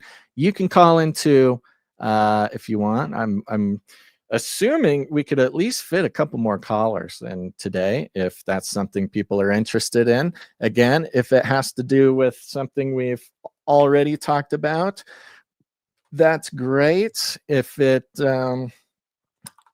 something new, that's cool too. If there's a breaking story you want to let me know about, or let the rest of the Canarium know about, we can talk about that here. I mean, I'm kind of expecting some sort of crazy news to drop during the show, because there was not anything crazy over the weekend, kind of. I mean, it was just the shutdown playing out in the exact way that we knew it would. Okay, what do we got next? Yeah, we'll talk about the shutdown here for a second. Let me pull it up. I close all these tabs. Get out of here, tabs. Get out of here, tabs. Okay, here we go. Let's see here. Oh, I gotta share the screen. All these complicated things here. Okay. Well, that's right. The shutdown is over, or at least the beginning of the end has begun. New York Times here is saying 8 senators break ranks with Democrats and advance GOP plan to end shutdown. 2 of them are retiring, and none of the others face re-election in 2026. And this is a point that they love to drive home, but let's get into it for a second. 8 senators in the Democratic caucus broke with the party late Sunday to vote with Republicans and advance legislation to end the government shutdown. The compromise measure that passed by a 60-40 vote came with a pledge from Senator John Thune, Republican of South Dakota, and the majority leader, to allow a vote in December on Democrats' main demand, extending healthcare subsidies that are scheduled to expire at the end of the year. And I'm sure you already know about this, but if someone doesn't know, the whole big claim by the Democrats, the Republicans wanted to refund the government at the current budget, didn't want to change anything, didn't want to add, didn't want to take anything away. They just said it's the exact same budget that the Democrats voted in May of this year. So not fairly kind. I mean, if you're going to, look, we don't need to get into the hullabaloo of the politics, but basically Republicans like, yeah, let's just keep it going with the budget that we have. And the Democrats say, nay, even though we loved this budget before, we don't love it now. And why? Well, it's because Obamacare subsidies are set to end at the end of the year. And as much as Chuck Schumer wants to yell and scream about how this is Republicans taking away people's health care and oh my gosh, it's ending because of the Democrats. This was the deadline that the Democrats themselves put in. Okay. And again, it always rather surprises me at the ability for, but when I was growing up, right, you hear your uncle or your dad or whoever, and they say Republicans are always lying, or Democrats are always lying, or politicians are always lying. And mostly that one, just all politicians, right? You're kind of under the impression of like, okay, yeah, maybe they lie a lot, but I don't know about always lying. I mean, how would society even exist if everybody was lying all the time? No, your uncle was right. 100% lies all the time. All right, sorry, I was getting wrapped up in it here. But many Democrats have said for weeks that such a promise would be insufficient to win their votes to reopen the government because it was unlikely to pass in the Republican-led Congress. If subsidies expire, it would significantly increase insurance premiums for millions of Americans. Thank you, Obamacare. It's just exactly how Obama had it written. I'm not going to get into it. You guys don't need me to get into Obamacare, right? You don't need me to get in and explain it and talk about how it was evil the whole time and how it's the reason why health insurance is so expensive. Bernie Sanders, Chuck Schumer talking about how our health system is like the worst and most expensive. It's like that because of Obamacare. That's what happens when you get the government in on an industry. It happens every time. All right. Long story short, the Democrats who finally said, okay, let's do it, whatever, let's open up the government. You had Senator Angus King of Maine. Again, all of these Democrats are either not up for re-election next year or they're in their last term, which means they'll just get out in 2028. They're basically lame duck candidates, right? And the Democrats are given this impression of like, ooh, they betrayed us because they don't need to be reelected. They don't want to be reelected, so they betrayed us. They're just following along with the crowd because they can't get reelected. And the irony is, of course, yeah, they can't get reelected, which is why they're not just doing whatever the Democrats tell them to do. All right. You had Tim Kaine, Senator Tim Kaine of Virginia. This one was kind of weird, actually, because Tim Kaine was Hillary Clinton's running mate in 2016. So that's an interesting one. You had Dick Durbin of Illinois, the number 2 Senate Democrat who is retiring at the end of his term. Mr. Durbin underlined the legislation advanced on Sunday night was different from the one voted down by Democrats 14 times over the course of the shutdown because it included provisions to reverse layoffs. Now, this is one interesting bit that really just displays Trump played his hand brilliantly. Once again, one thing that Trump was doing during the shutdown was say, okay, well, then we can fire people. We're going to fire as many people as we can. We're going to fire all these, IRS agents. We're going to fire all these people. We're going to fire basically the deep state, the unelected bureaucracy was getting fired. And this was actually kind of seen as a great thing by Republicans. But pretty much the only thing that changed in this version that got these 8 Democrats on board was that Trump said, okay, we'll bring back 4,000 of those deep state bureaucrats. So Tim Kaine says there's some sort of benefit to getting 4,000 sort of deep state agents, non-elected bureaucrats back in the government, which is probably true. I mean, I think that shows how valuable those unelected bureaucrats are to the Democrat establishment, as we kind of already know. Let's see, John Fetterman of Pennsylvania. Now, John Fetterman, John Fetterman, cybernetic Democrat guys, got the brain chip, had the stroke. He voted to reopen the government every single time. He's consistently voted with Republicans. Man of the people. He's had a very interesting shift towards kind of pro-Republican, policies, which is actually a pretty good sign, because he's kind of the working man. He's the man of the people. He's real close with the shipbuilders and the blue collar people, which shows that even the sort of blue dog Democrats, that's what they're called. That's what John Fetterman is. These blue dog Democrats, the sort of blue collar working class Democrats, shows that they might not be as Democrat as the Democrats are hoping. We had Maggie Hassan, Jean Shaheen, okay. Catherine Cortez Masto of Nevada. Let's see. Yeah, nothing exciting there. Jackie Rosen. All right. Man, oh man, is Chuck Schumer and AOC and Bernie Sanders just absolutely furious at these 8 Democrats. It's kind of fun to see. Now, we had an interesting thing was said by Mike Johnson announcing the end of the thing. Let me see if I can play this here. Good morning, everybody. I'm very thankful to see you all this Let me morning. know if you can I'm hear it. thankful to welcome you to what appears to be the beginning of the end of the longest government shutdown in U.S. history, as shameful as that is.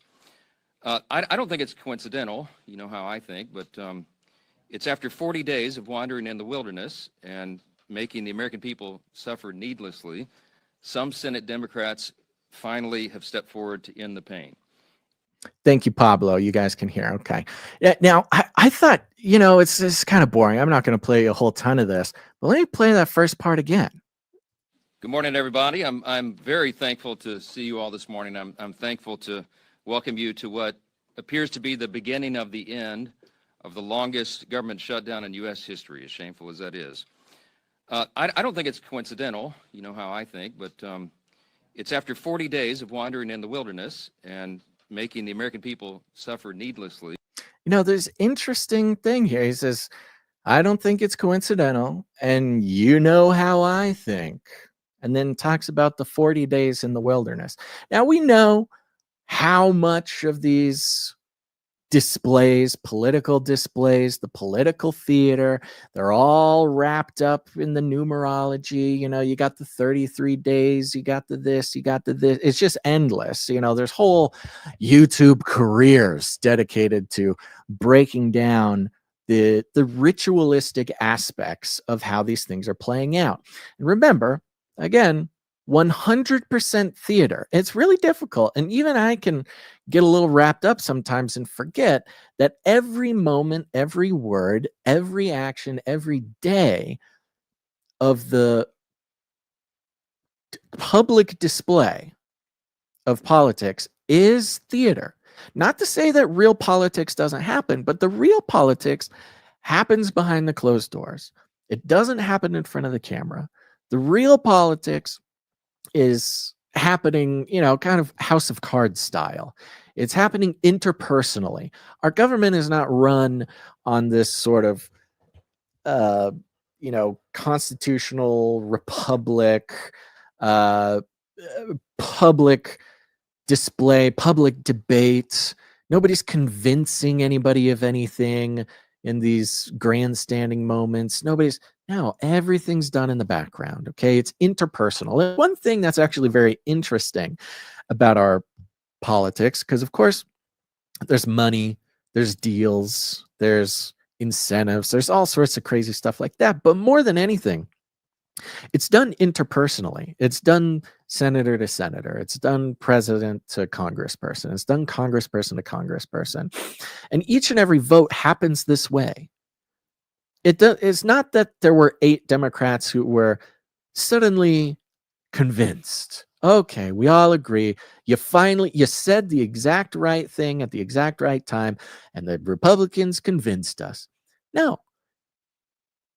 Someone went to each and every one of those 8 Democrats and said, hey, John, you're not up for re-election, okay? What are you going to do afterwards? We'll figure it out. You don't want to be remembered by crashing the economy before that. Okay, whatever it is. And there could be money, there could be deals, there could be offers, there could be whatever, but it's interpersonal. It's just one person talks to another person, and that happens hundreds or even thousands of times before anything gets done. But everything that we see publicly, all of it, 100% of what we see publicly is theater. Now, I know I'm not going to blow a lot of people's minds with that statement, but just remember, 100% of it, it's there to affect you. What is theater for? Well, you go to the theater. What is the theater for? It's to entertain you. It's to affect you. It's to make you feel something. You go there because you want to be entertained. You want to feel the tragedy of Hamlet. You want to feel the joy of, I don't know, Hamlet. I don't know a whole lot about theater, but you get the point. So everything we see is theater, and it's meant to sort of affect people. It's meant to distract people, to entertain people, to guide, to lead the public in one way or another, or at least just give them something to look at. Theater might actually even be giving them too much credit, because at least theater, there's like artistry there. There's like something, they're fancy schmancy artists are trying to do something with your emotions or whatever. This might just be reality TV. If we're trying to be more realistic, it's not theater, it's reality TV. We all know reality TV is not reality. It's all scripted. Everything that happens on Survivor, everything that happens on reality TV is controlled and scripted. Might not be the right word, because they might not be reading from a script, but it's all planned. And so when we're watching political reality TV, political theater, you got to remember, theater itself, the theater, putting on plays. We think back as far as we can. We might think of like Shakespeare, right? We might think of that as like the oldest theater. But it goes even further. It goes back to Greek theater, and it goes back to Proto-Greek theater. The very concept of putting on a play, the original plays, the original displays of people pretending to be people in power, came from this sort of Proto-Greek religious ritual concept. The first plays, they were all about the gods. There was this god, and they get in a fight and they have a baby, and then there's this god. Original theater, as we understand it, was actually ritualistic. It was to play through, to display the mythologies, to display the divine happenings in the sky or whatever, and to display it in front of lots of people as part of a ritual. It was kind of like church, like way back in the day. I'm not talking Shakespeare. I'm talking back in the Greek times. And it was this religious act. It was this ritual. Everybody had their lines. This had to happen. That had to happen. You'd show that god do this thing, which resulted in this god doing that thing.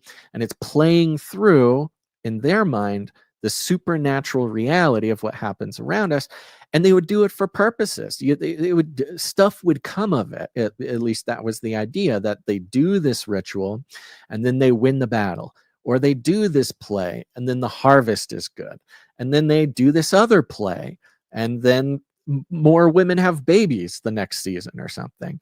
So the very core principle of, quote, theater is acting through a ritual in order to supernaturally affect the world around us.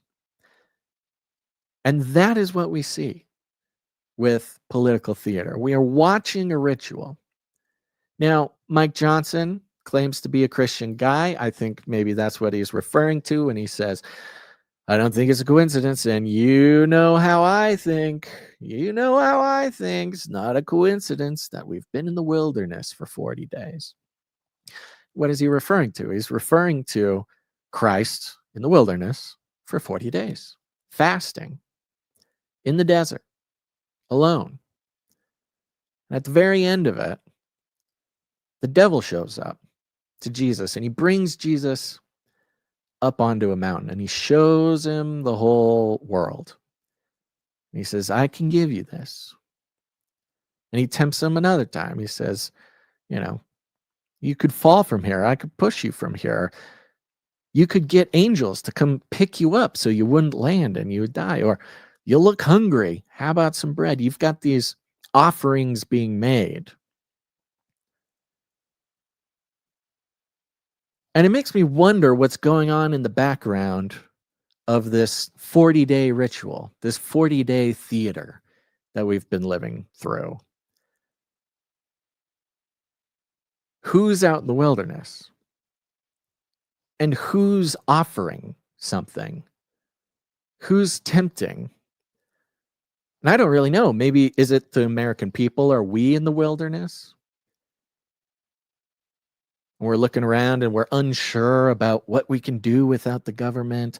How are we going to survive without the government? And the devil shows up to start offering people things. Who's the devil? I don't know. Is it Mamdani? Is it socialists saying, hey, we'll give you free healthcare. We'll give you free buses. Come on, we're the government.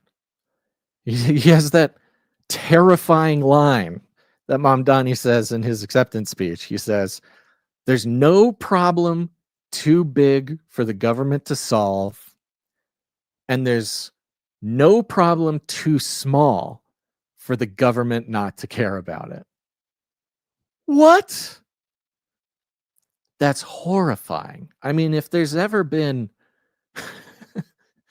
a temptation from the devil in political form, I mean, I'm not trying to pick on Mamdani here, whatever. Nobody needs me to pick on Mamdani. When I heard that phrase, I'm like, oh, Lord. This is a scary moment. It's a scary moment. So in Mike Johnson's eyes, I don't know. I don't know who's Jesus in that play. I don't know who the devil was. Maybe Trump's Jesus, and they were offering whatever. I don't know. But they always tend to give it away like that. I mean, it's kind of part of the deal. Again, it's very similar to Greek theater. Now, I'm not like an expert at Greek theater. I'm sure there's some theater kids out there who maybe you'd argue, maybe I'm wrong, I don't know. But the way I understand Greek theater, the original way that theater worked, that plays were, is most of it would be dictated. There was a guy who would come out and he would say what happened. He would say, you know, whatever. Zeus came over here and he said to Hercules that you need to do this. He would come out and sort of dictate. And most of it you were supposed to kind of imagine. And then in between these sort of like theaters of the mind, there would be some players who come out and act something else, right? So these original plays were very much dictating to the audience to imagine what's happening specifically off stage. Forgot that part. Sorry. The person doing the presentation, doing the dictating, there would be some acting, some things would happen, and then the players would go away, and then a guy would come out and you say, off stage, you can't see it, but off stage, Zeus is doing this, and he's doing this, and she's doing this, and this is happening. You can't see it, but I'm telling you, this is what's going on. And then he'd go off stage, and then they'd come back and do some things. Very similar to what we see, for instance, during this 40-day lockdown. We don't really see what's going on. If somebody comes out and kind of tells us what happened, what didn't happen. And it's all done in this very ritualistic fashion. So it's a good reminder not to get too in the weeds with these things, to attach too much of our well-being to this. Now, I understand that could be difficult for someone who's maybe on Snap, or maybe somebody listening who works for the government or something, or did work for the government, maybe an air traffic controller having, to go to work for free during all this madness. I understand that's a very difficult thing. I think it's much like how, some ancient Grecians would be watching the ritual, being told what's going on. And maybe in your context, that's what is affecting your crops not growing or whatever. But it's supposed to be that way. It's supposed to find ways to grab you, to control your mind. And that's why they don't want believers. Because there's a foundation that believers have. There's a faith that's given to us that understands that at the very bottom of things, everything's under control. It's not in the control of the people on stage. At the very foundation of things, it's much more difficult to control you, to control your heart, control your mind, control your actions, when you understand that God's in control. I was going to play this clip of Scott Jennings talking about Obamacare. Let me see. You guys don't care about it. I'll just play this thing. It's 1 minute. You can get a little bit of Obamacare from Scott Jennings. He's that little Republican rascal on CNN. They're token Republican. But I'll tell you one thing this has exposed, though, the complete and total failure of Obamacare. I mean, it's not affordable. No, people that have it don't feel like it even is real insurance. And now we see, it's a mess. And if anytime the government's having to subsidize something like this, it's not working in the first place. And so I think the American people are realizing just how messed up the American healthcare system is. And the regime under which we live is Obamacare. But look, I think a lot of Republicans do not want people to see skyrocketing premiums. And so we'll see what that debate looks like. This whole thing has exposed this outlandish money laundering scheme where your tax dollars go right into insurance companies, and your health insurance never gets better, your health care never gets better, your health outcomes never get better. That's what we have exposed here. So what our responsibility is as a Republican Party, how do we stop getting your tax money to insurance companies, and how do we put more actual money into the health care of the American people? Because I can assure you, writing a bunch of checks to insurance companies doesn't make your health care any better. There you go. There's a little bit of Republican messaging over there on CNN. Yeah, it's crazy because we forget that Obamacare happened right around 2008. You look at all the indicators. There are so many things that are similar to 2008. If you're younger, even if you're even slightly younger than me, it might be hard to really understand what happened in 2008 and how effective it was. I was right there, right on the edge, where I didn't have anything. So I didn't lose anything. I didn't really have any hope for, financially. I was still young. And kind of stupid and, and didn't have anything to lose at the time. But things really got bad in 2008. And it's not a coincidence that Obamacare was came about at the same time. Of course, there was the housing crisis. Of course, there was the financial bubble. I mean, look at the AI bubble rise, just a nightmare. But anyways, as you know, God's got it under control. All right. Another interesting thing. Look, we're going to be winding down here. I was going to say, if anybody was interested, we could do a call in. Just going to pitch the call in again. If you want to call in, you got a question, you got a story, you got anything you want to talk about, you got whatever. It doesn't matter. Don't be afraid. You heard it there with Andrew, very laid back, no big deal. We can talk about whatever you want to talk about. So I just popped the link right there into the chat. All you got to do is click on that or copy paste it into a browser. It'll ask you a couple questions. Put your name in there, whatever name you want to appear on the screen. Give it permission on your microphone, and it'll put you into the back room. And when you're in the back room, you can watch the show, listen to the show there. And there's a little chat box. And if you just want to give me a little bit of a heads up about what you want to talk about in that chat box, so I can do my best to transition to that topic, that'll be cool. There you go. So go do it. Go participate, folks. All right. One thing that was floated that got a lot of people's attention was the 50-year mortgage. This was floated by Donald Trump. And look, he's floating a lot of things, okay? There was talk about a $2,000 tariff stimulus. He tossed that out again. The 50-year mortgage was tossed out again. It was almost instantly crushed by anybody who knows what a 50-year mortgage means. But let's talk about it for 1 second. This is coming from housingwire.com. A 50-year mortgage could double your interest payment. Now, anybody who's looked at mortgages or understands mortgages, when you see that phrase interest payment, that can mean that it's sometimes hard to understand what that means, okay? Because there's your interest rate, there's your interest payment, there's a total interest over time, all sorts of stuff. We'll get into it in a second. Now, they are very negative about this. I'll try to steel man the idea as best as I can. Excuse me. But let's hear about it, because this was tossed out. The proposed 50-year mortgage aims to improve affordability, but would come with higher interest rates and regulatory challenges.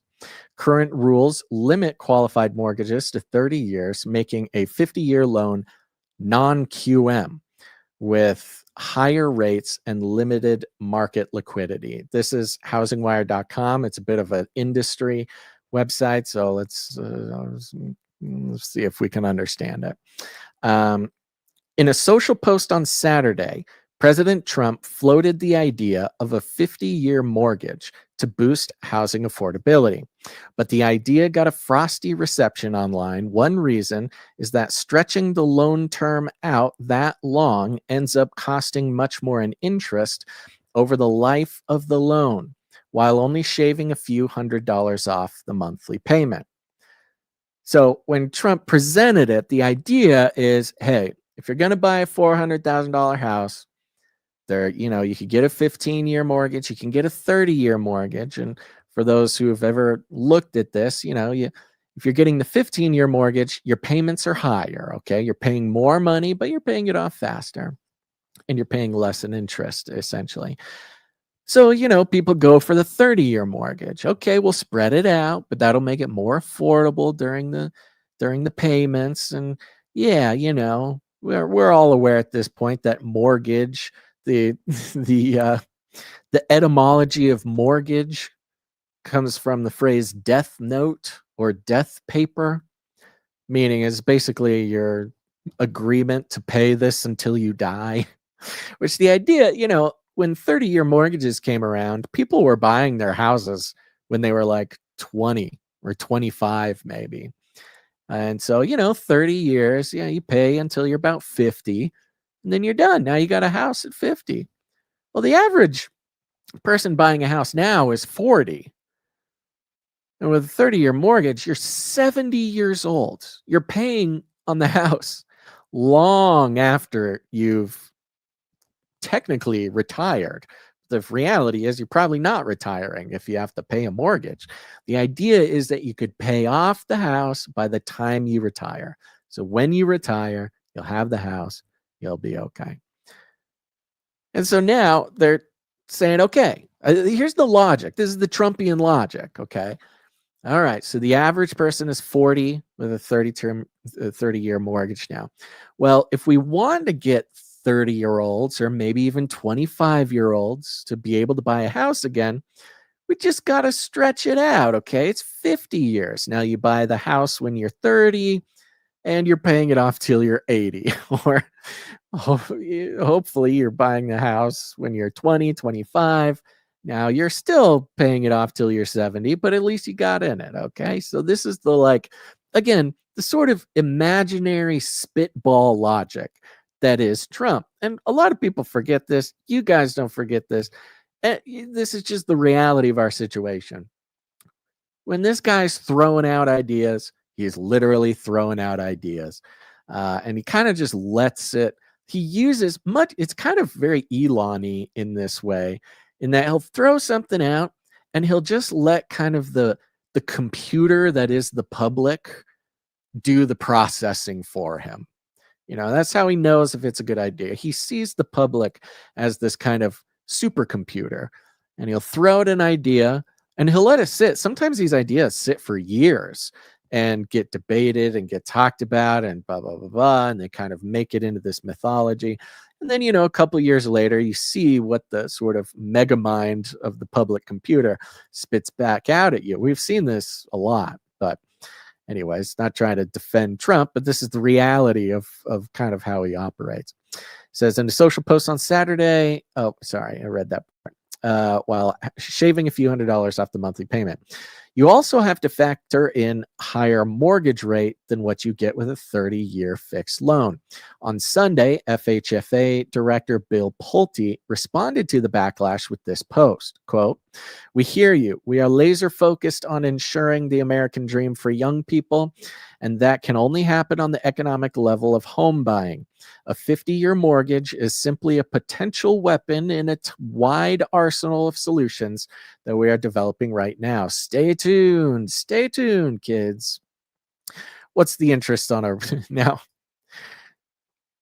The idea of a mortgage already, especially connected with the etymology, it is the foundation of the sort of debt slavery system that we live in. Okay, we don't have slavery in the old-timey sense, but we do have debt slavery. And back in the day, debt slavery was still considered slavery. I mean, that is what indentured servitude was. Some people called it slavery, others called it indentured servitude.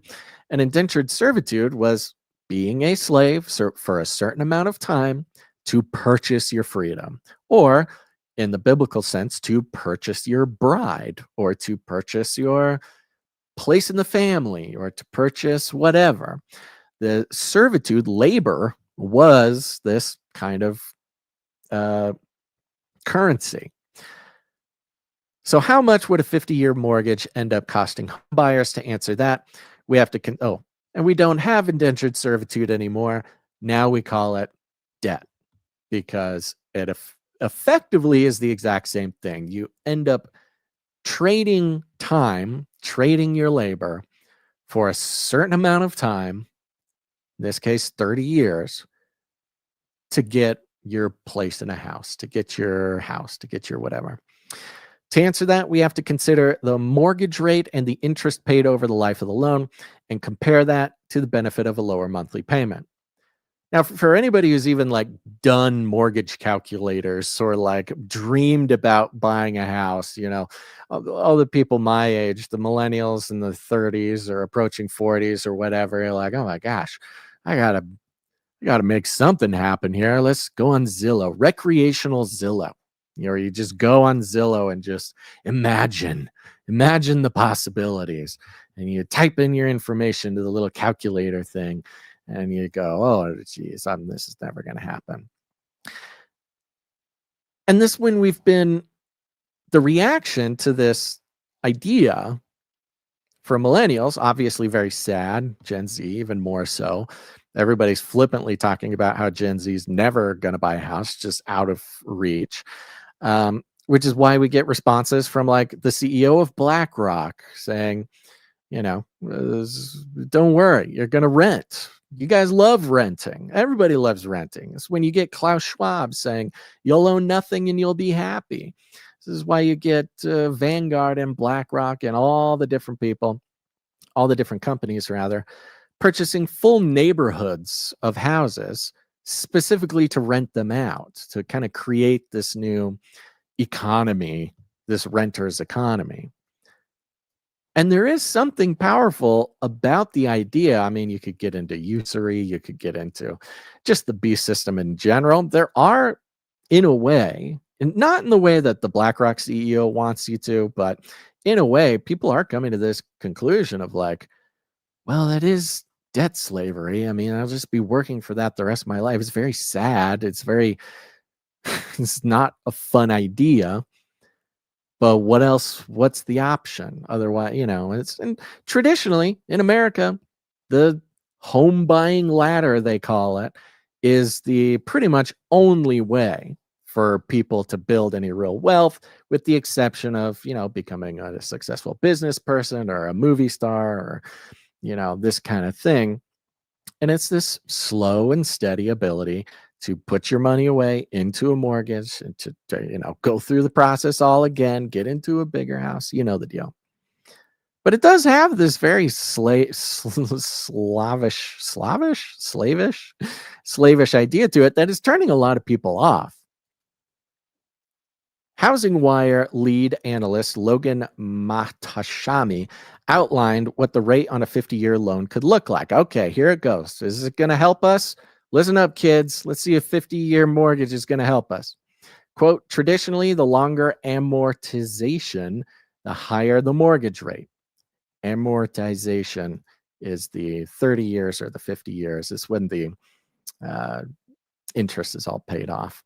Said Matashami, quote, looking at the difference between a 20-year mortgage and a 30-year mortgage, the best case scenario for a government-backed 50-year loan product would put rates most likely between 0.42 and 0.57% higher than a 30-year fixed mortgage. So that's the trade-off. The longer you have to pay it off, the more interest they charge because, hey, you're taking longer to do it. Using the 30-year fixed mortgage rate at close on Friday of 6.32, you could be looking at a mortgage rate of 6.74 or 6.89 for a 50-year loan. And this is where they get you, kids. Listen up. This is where they get you. 6.32% versus 6.74%. They don't sound very different at all. I mean, 0.4, how bad could it be? That's how they get you. Says it could be higher than that, but that's the best case scenario I see, Matashami said. Taking that 6.32% for the 30-year and using 6.8 for the 50-year, here are the payments according to the Fannie Mae mortgage loan calculator at different price points. This is only calculating the principal and interest payment, as the rest of the monthly payment, taxes, insurance, very too much. All right. This is where everybody loses their minds. Listen up, kids. If your house is $300,000, that's the loan amount, and you're doing a traditional 30 years at 6.32%, you're going to be paying $1,861 a month. And the interest paid, not the entire amount, the interest paid after 30 years is $369,899.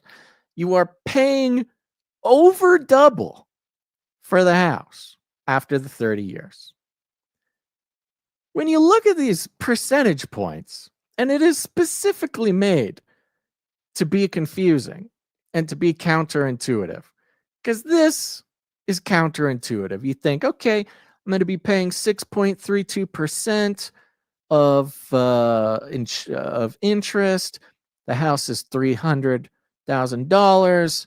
Let's see, 10% of that is going to be 30,000. Let's say 6% is 21,000. All right. So in all, I'll pay $21,000 to borrow the 300,000. No, it's not how it goes at all. You're paying over double the amount of the house. And that's just today. Now let's look at the 50-year term. $300,000 for the house over 50 years, 6.8%. Now your monthly interest, your monthly payment is $1,759. So you are paying $100 less per month. The total interest paid at the end of the 50 years is $755,000. This is a racket. It's not worth saving $100.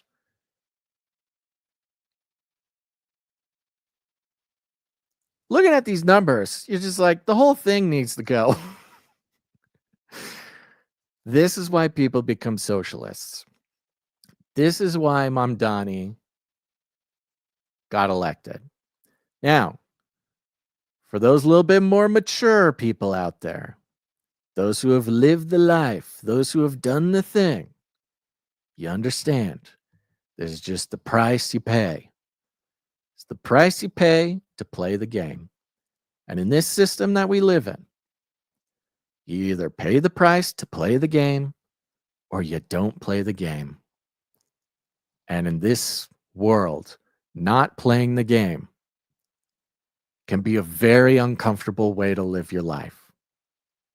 You could be like Enoch Visions in the chat here, says monopoly money. It is all monopoly money. That is just how we should do it, Just it's not even real. It's not real. There is something to say about those who just sort of, and I think this is the kind of the billionaire mentality a bit when it comes to money, when it comes to the beast system. Just think of it like a video game. This might be a metaphor. It might be kind of sad that I, as a 30-something-year-old, has to give a metaphor to just say, pretend it's a video game. But from what I've heard and from what I've been told, pretending it's a video game is just the only way you can mentally get into it. So I'm not going to go through the rest of these numbers. There's a lot of numbers. I'll give you one last number. They go through the loan amounts for 300, 400,000, and 500,000. Realistically, they say I think the medium house price is 400,000. When I look around, things mostly, are going to be between 4 and 6. For a $500,000 house, 50 years, 6.8%, you're paying $1.2 million in interest. You pay the 500,000, but then you're paying almost 3 times as much just for the interest. I should have gone into banking. I should have been a banker. Why did I do this? What was I thinking? I was so young. I was so young when I started podcasting. I didn't know I'd still be doing this. Nobody knew what podcast was. I thought it was just like a fun thing to do. And here I am. I should have gone into finance. Kids, I would have been horrible at finance. That is not my, I would have, maybe not. Maybe I would have been great. I'll never know. What is it like? Anybody in the chat here in finance? What are the chances that a 30-something can get into finance? From what I hear, it's not a possible thing to do. So there you go. 50-year mortgages, a new, it's like advertising to the slave population. Like, oh, new slave contract. Yay. It's worse, but you can get into it. Look, are you sad that you weren't able to get in on that 30-year slave contract?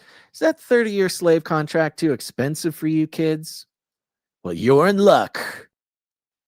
New and improved 50-year slave contract. What in the world are we doing here?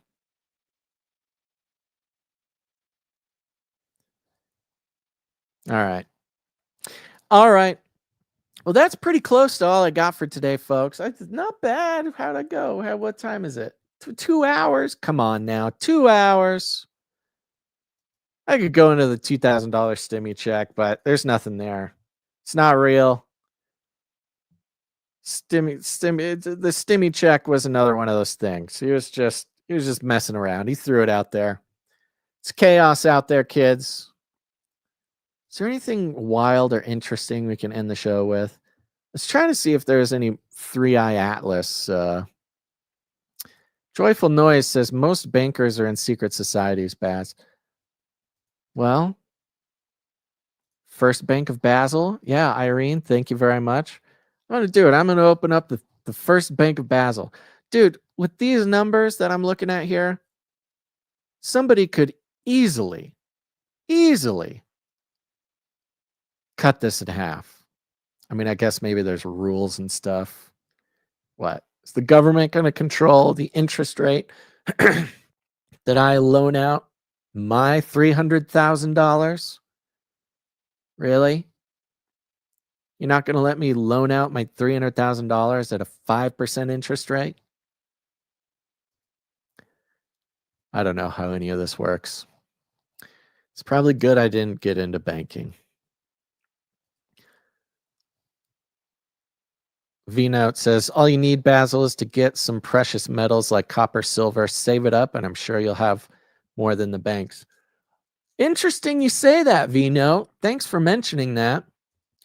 We got some cool interviews coming out, folks, and I just locked in another interview for a couple weeks from now, or next week, I guess. We're going to do it. This is what we're going to do. We're going to beat the system. No 50-year mortgages for us. You're right, V-Note. It's all about the gold backs, the silver. If there's anybody out there who wants to take a young and upcoming 30-something-year-old podcaster under their wing and try to see if we can get me to retirement age intact, you let me know. You let me know. Joyful Noise says, we won't get it just like the Fort Knox audit hoax. Yeah. The chat is on fire today. Okay. I could just sit there and hang out in the chat. Thank you, everybody. Let's see here. Oh, you know what I didn't do is read any text messages. I don't know if my text messages went out to everybody today. You can get on the text message alert system. You should, because it's real easy for the platforms to not let you know that we go live. But if you're on the text message alert system, do this. Text the word Canary to 877-740-3226. If you do that, you'll get text messages from us whenever we go live. Again, just text the word Canary to 877-740-3226. We'll send you a little message before we go live. And fun part is you can text us back at that number. I can't carry on a conversation with you because it's very expensive. But let's see here. People are sending me links. Let's see what this link is. Let's see if it crashes my computer. It's not my fault. I am not a robot. What are you doing? What are you sending me to? Okay, somebody just sent me. Oh, yeah. Who is this? 830 sent me a link to an archived article for Alex Karp. Alex Karp is the Palantir CEO. When did this come out? November 10th. Okay. All right. This is a brand new one. All right. Let's see this. Alex Karp goes to war. Palantir CEO is good with ICE and says he defends human rights, but will Israel and Trump ever go too far for him? All right, let's see what he has. We'll take a quick. Let's see what this is. Alex Karp and I would not seem to have much in common. I work for Wired, which does tough reporting on Trump world. Okay, Wired. Karp is the CEO of Palantir, a $450 billion firm that has contracts with agencies like the CIA and ICE and worked for the Israeli military during its campaign in Gaza. I live in the East Village of New York City, and the home Karp spends the most time in is a 500-acre compound in rural New Hampshire. Okay, goals. 500 acres in New Hampshire. A lot of people don't know New Hampshire is like this libertarian paradise. Last year, he was one of the highest paid executives in the United States. I was a plain old English major, and he's got a law degree and a PhD in philosophy, studying under the legendary Jürgen Habermas. I consider myself a progressive. Karp regards all that stuff as pagan religion. Yeah, Karp. You're making Karp sound pretty cool, Wired. I mean, we know the truth. We know the deal, but Wired, it feels like Wired is playing their part to act fooled by Karp in order to garner him conservative credit. We've done the deep dive in Karp. We know the deal. He's puts on this like weird conservative libertarian air, but is in fact a sort of authoritarian communist. We've gone through the whole thing. But Wired is playing an interesting part here in acting fooled by Karp's kind of theater, his conservative theater. We can bond over one shared status. Both of us are alumni of Central High School, a Philadelphia magnet school. Not at the same time. I have some years. Oh my gosh. Wired, get to the point. Maybe it was that connection that led Karp to agree to a sit down. The son of a Jewish pediatrician and a black artist, Karp struggled with dyslexia, and at Central, he seems to have turned a corner, even speculating now that overcoming the challenge helped position him later for success. Okay, this is an interview with Karp. This is an incredibly long interview with Karp. Thank you, 830. I'm going to have to read this by myself. Let's see. I'll pick one. I'll pick one of these questions. Let's see here. Talks a lot about, here's some questions. Does your Jewish background inform the support Palantir is giving to Israel? A lot of Jews, me included, feel affinity to Israel, but also feel what's happening in Gaza is intolerable. We're not talking about the little things here. When you get a letter from 13 former employees saying that Palantir's leadership has failed to stand up to authoritarianism, do you take that seriously? Come on, softball. Give me a good question. All right, I'll do the Israel one.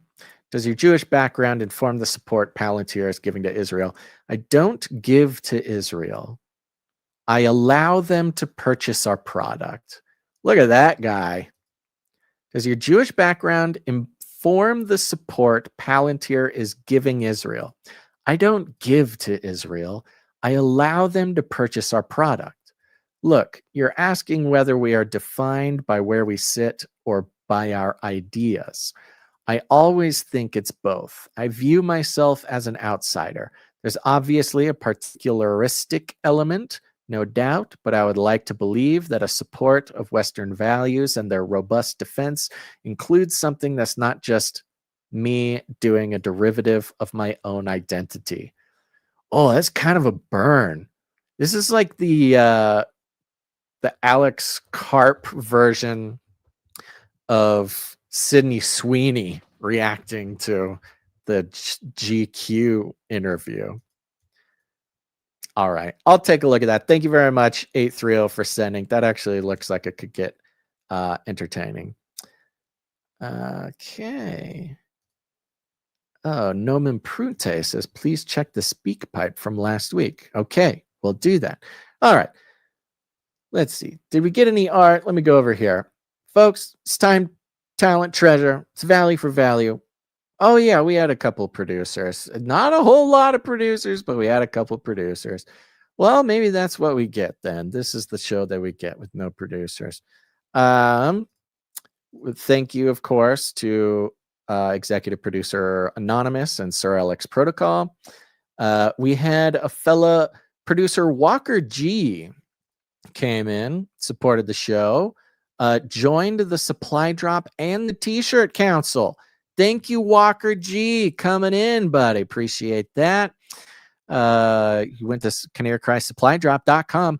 Folks, go to canarycrysupplydrop.com. Here's the thing. Sign up. Support the show on a monthly basis. But this next supply drop, not only does it have the Canary Cry calendar, it's going to be awesome, but we also have a very special gift. If you want to defeat the banking empire, if you want to become a banker yourself, you're going to want to get on the supply drop.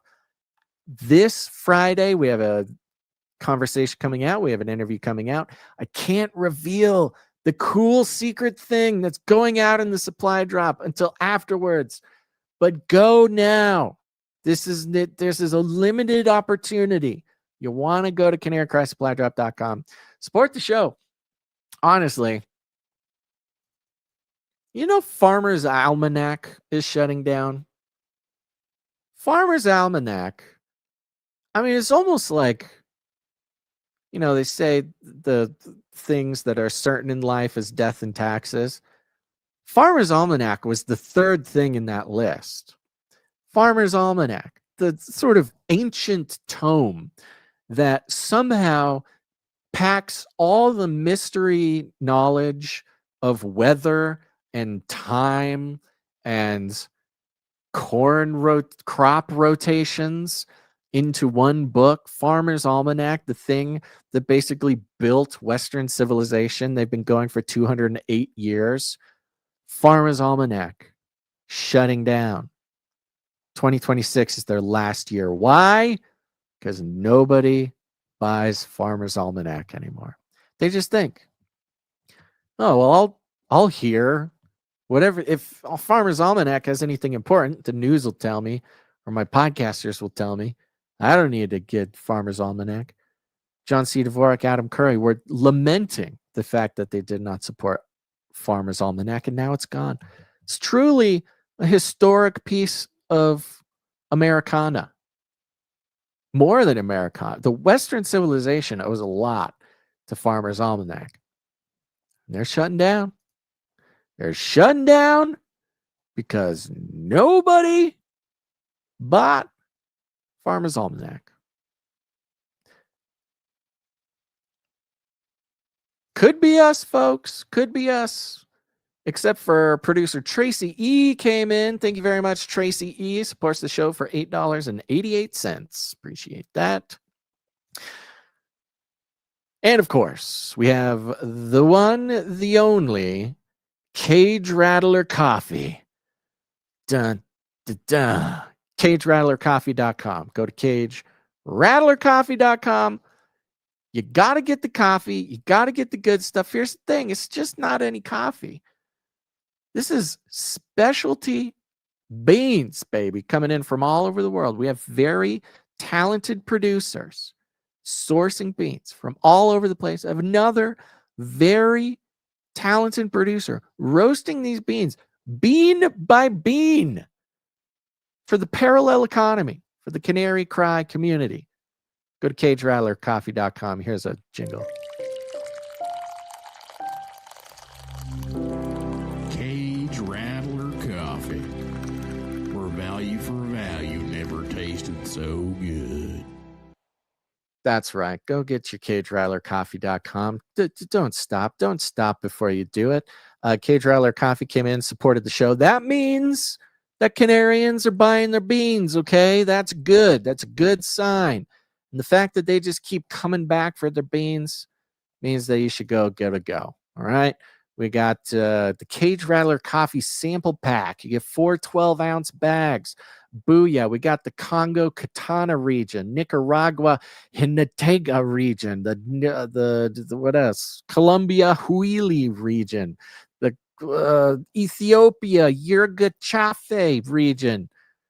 Listen to all these regions. We got Tanzania, Kilimanjaro. What are you going to do? What are you going to do with some beans from Kilimanjaro? Got the Tanzania, Kilimanjaro, Nephilim Hunter Dark Roast. If you're not drinking this, I don't know what you're doing. How are you even alive? Go support the show. Go get your beans. Somebody's getting these beans because they keep supporting the show.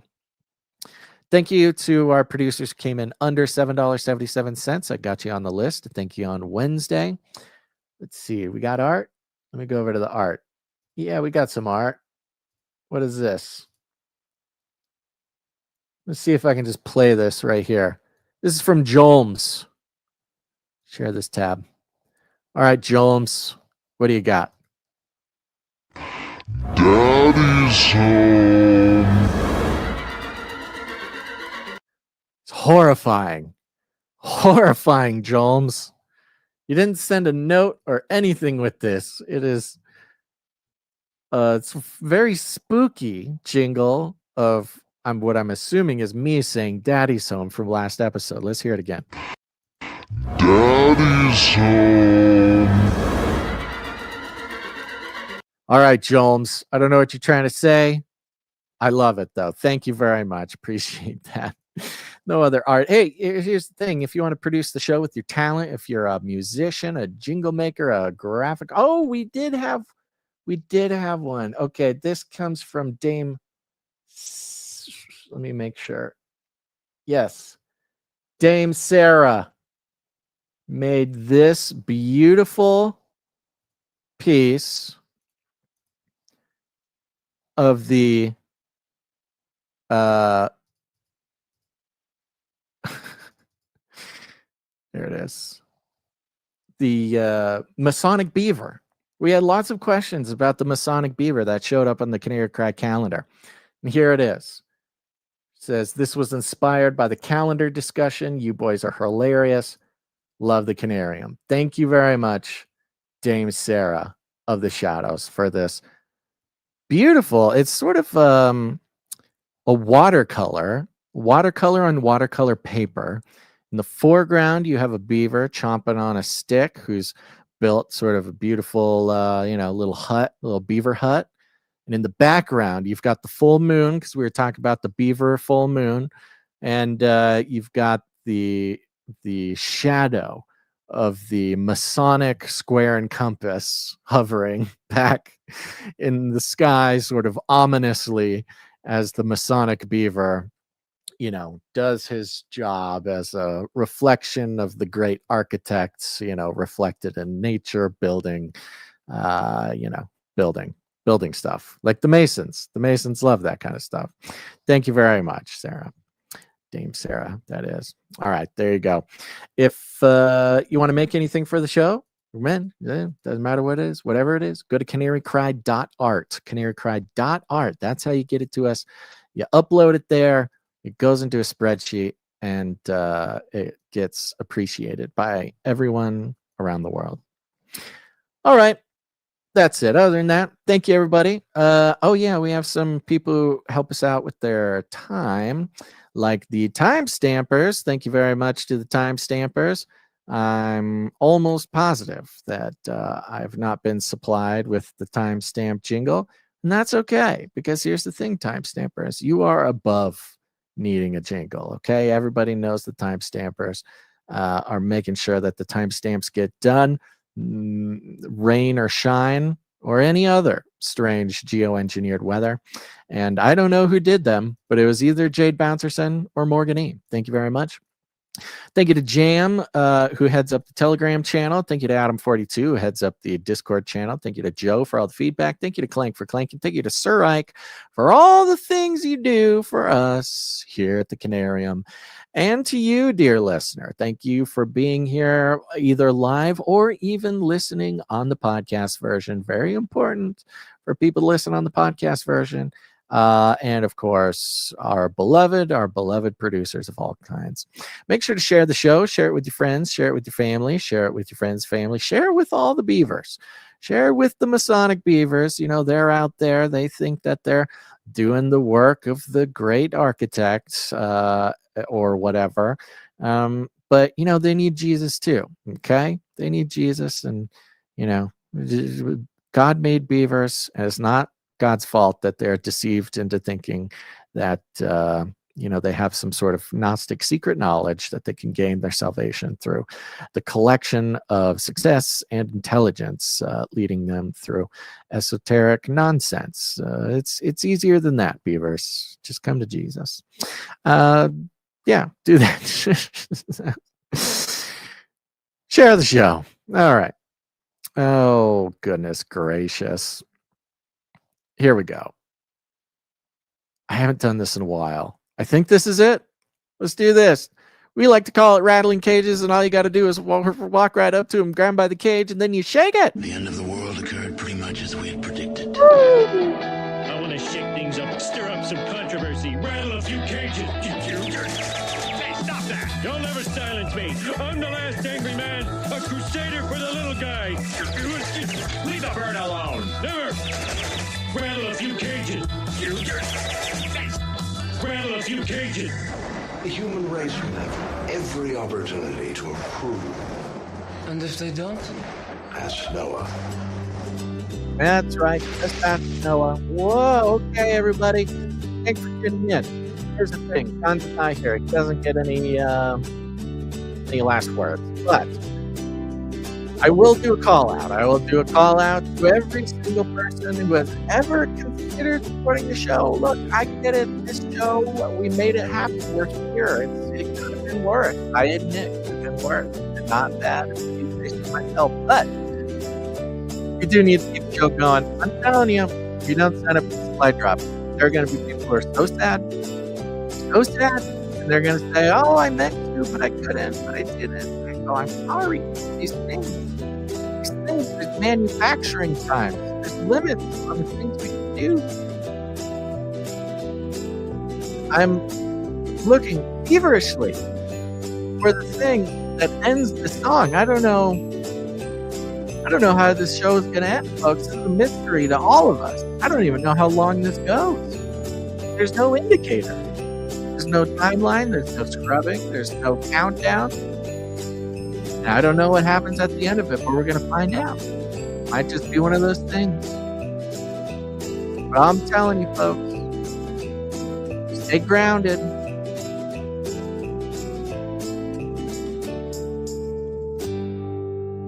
Remember, reality is an illusion. The universe is a hologram. Buy gold. Buy!